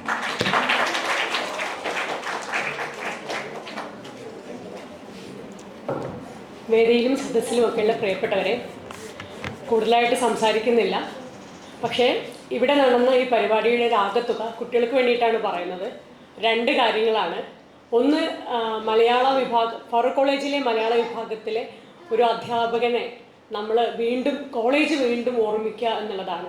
അവരുടെ കുടുംബത്തോടൊപ്പം അവരുടെ ഉദ്യമത്തിൽ കൂടി ചേർന്നുകൊണ്ട്. രണ്ടാമതായിട്ട് KN സംസാരിച്ചതും ഇവിടെ കുബ്സാറാണെങ്കിലും അതുപോലെ മാങ്ങാട് ഭാഷാണെങ്കിലും ഒക്കെ സംസാരിച്ചതും ഇതാണ്. നമ്മുടെ ചരിത്രത്തിൽ ഉണ്ടായിരുന്ന ആളുകളെ, അവരുടെ ശ്രമങ്ങളെ, നമ്മൾ ഇന്ന് നിൽക്കുന്ന ഉയർച്ച, ഉന്നതി ഏത് തരത്തിലുള്ളതാണെങ്കിലും അത് നമ്മൾ എത്തിപ്പെട്ടത് പലതരം മനുഷ്യർ കിണഞ്ഞ് പരിശ്രമിച്ചതിലൂടെയാണ്. അത് സാഹിത്യ രംഗത്താണെങ്കിലും ചരിത്ര രംഗത്താണെങ്കിലും മറ്റേതെങ്കിലും വൈജ്ഞാനിക രംഗത്താണെങ്കിലും നവോത്ഥാന ശ്രമങ്ങളിലൂടെയാണെങ്കിലും. അപ്പം നമ്മൾ എത്തിപ്പെട്ട ഈ വഴിയിൽ നമ്മുടെ പിറകിലുണ്ടായിരുന്ന കുറേ ആളുകളെ, പലതരത്തിൽ മറഞ്ഞു പോയ ആളുകളെ വീണ്ടെടുക്കേണ്ടത് നമ്മളുടെ ഉത്തരവാദിത്തമാണ്. അത് മാങ്ങാട് മാഷൊക്കെ അത് ശ്രമിച്ചുകൊണ്ടേയിരിക്കുന്നു. ഇപ്പോഴും ഊർജ്ജസ്വരായിട്ട് ശ്രമിക്കുന്ന ആളുകളാണ് ഇവിടെ ഇരിക്കുന്നവരെല്ലാവരും. അപ്പോൾ വിദ്യാർത്ഥികൾ എന്ന നിലയിൽ, ലിറ്ററേച്ചറും മലയാള ചരിത്രവും ഒക്കെ പഠിക്കുന്ന ആളുകൾ എന്ന നിലയിൽ നിങ്ങളുടെ ലക്ഷ്യമാകേണ്ടത് നിങ്ങൾ ചെയ്യുന്ന മറ്റെന്തിൻ്റെയും കൂടെ ഇത്തരം നമ്മുടെ ചരിത്രങ്ങളെ വീണ്ടെടുക്കുക, പുനർവായിക്കുക എന്നുള്ളതൊക്കെയാണ്. അപ്പം അതിനുള്ള ഒരു വെളിച്ചം നിങ്ങൾക്ക് ഉണ്ടാകട്ടെ എന്ന് മാത്രം ആശംസിച്ചുകൊണ്ട് നിർത്തുന്നു. നന്ദി. എൻ്റെ മുമ്പിൽ വിദ്വാൻ TC മമ്മിയുടെ ബന്ധുക്കൾ, നാട്ടുകാരും ഒക്കെ വന്നിരിക്കുന്നുണ്ട്. എനിക്ക് പേരൊന്നും അറിയില്ല എല്ലാവരുടെയും. ആരെങ്കിലും സംസാരിക്കാൻ ഉദ്ദേശിക്കുന്നുണ്ടെങ്കിൽ ഇങ്ങോട്ട് വരണം. അൻസില സംസാരിക്കുന്നോ? എനിക്കറിയുന്ന 1-2 പേരേ ഉള്ളൂ. അനീസ് സംസാരിക്കുന്നുണ്ടോ? ഓക്കെ.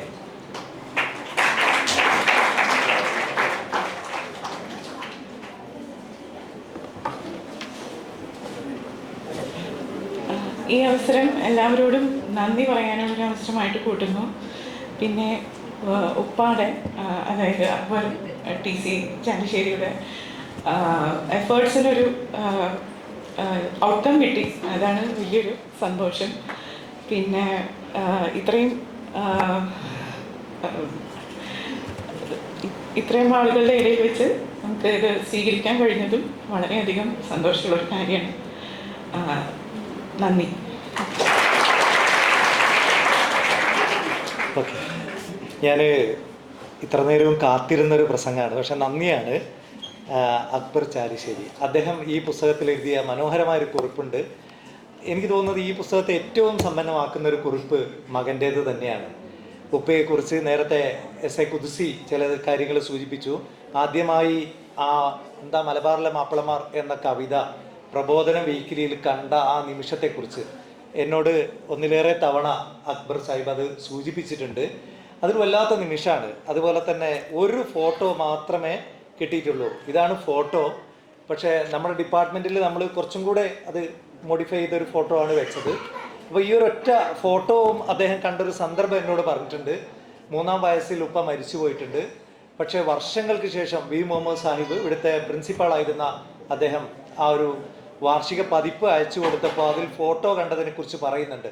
ആ ഒരു വല്ലാത്ത നിമിഷത്തെക്കുറിച്ച്. അത് നമുക്ക് ചിന്തിക്കാൻ പറ്റുന്നൊരു കാര്യമല്ല. ഏതായാലും അദ്ദേഹത്തിൻ്റെ വാക്കുകൾക്ക് നമുക്ക് കാത്തിരിക്കാം.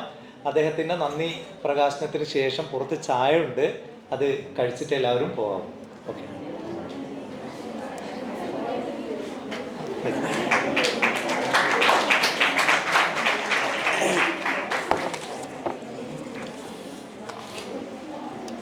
ഇവിടെ ഇപ്പോൾ ആരോടും നന്ദി പറയുന്നത് വെച്ചാൽ എല്ലാവരോടും നന്ദി പറയാനുള്ള. അപ്പോൾ വന്നവരോടും ഇവിടെ വേദിയിലിരിക്കുന്ന KN സാറ്, മങ്ങാട് മാഷ്, കുഞ്ഞാലി മാഷ്, കുത്സി, മറ്റേ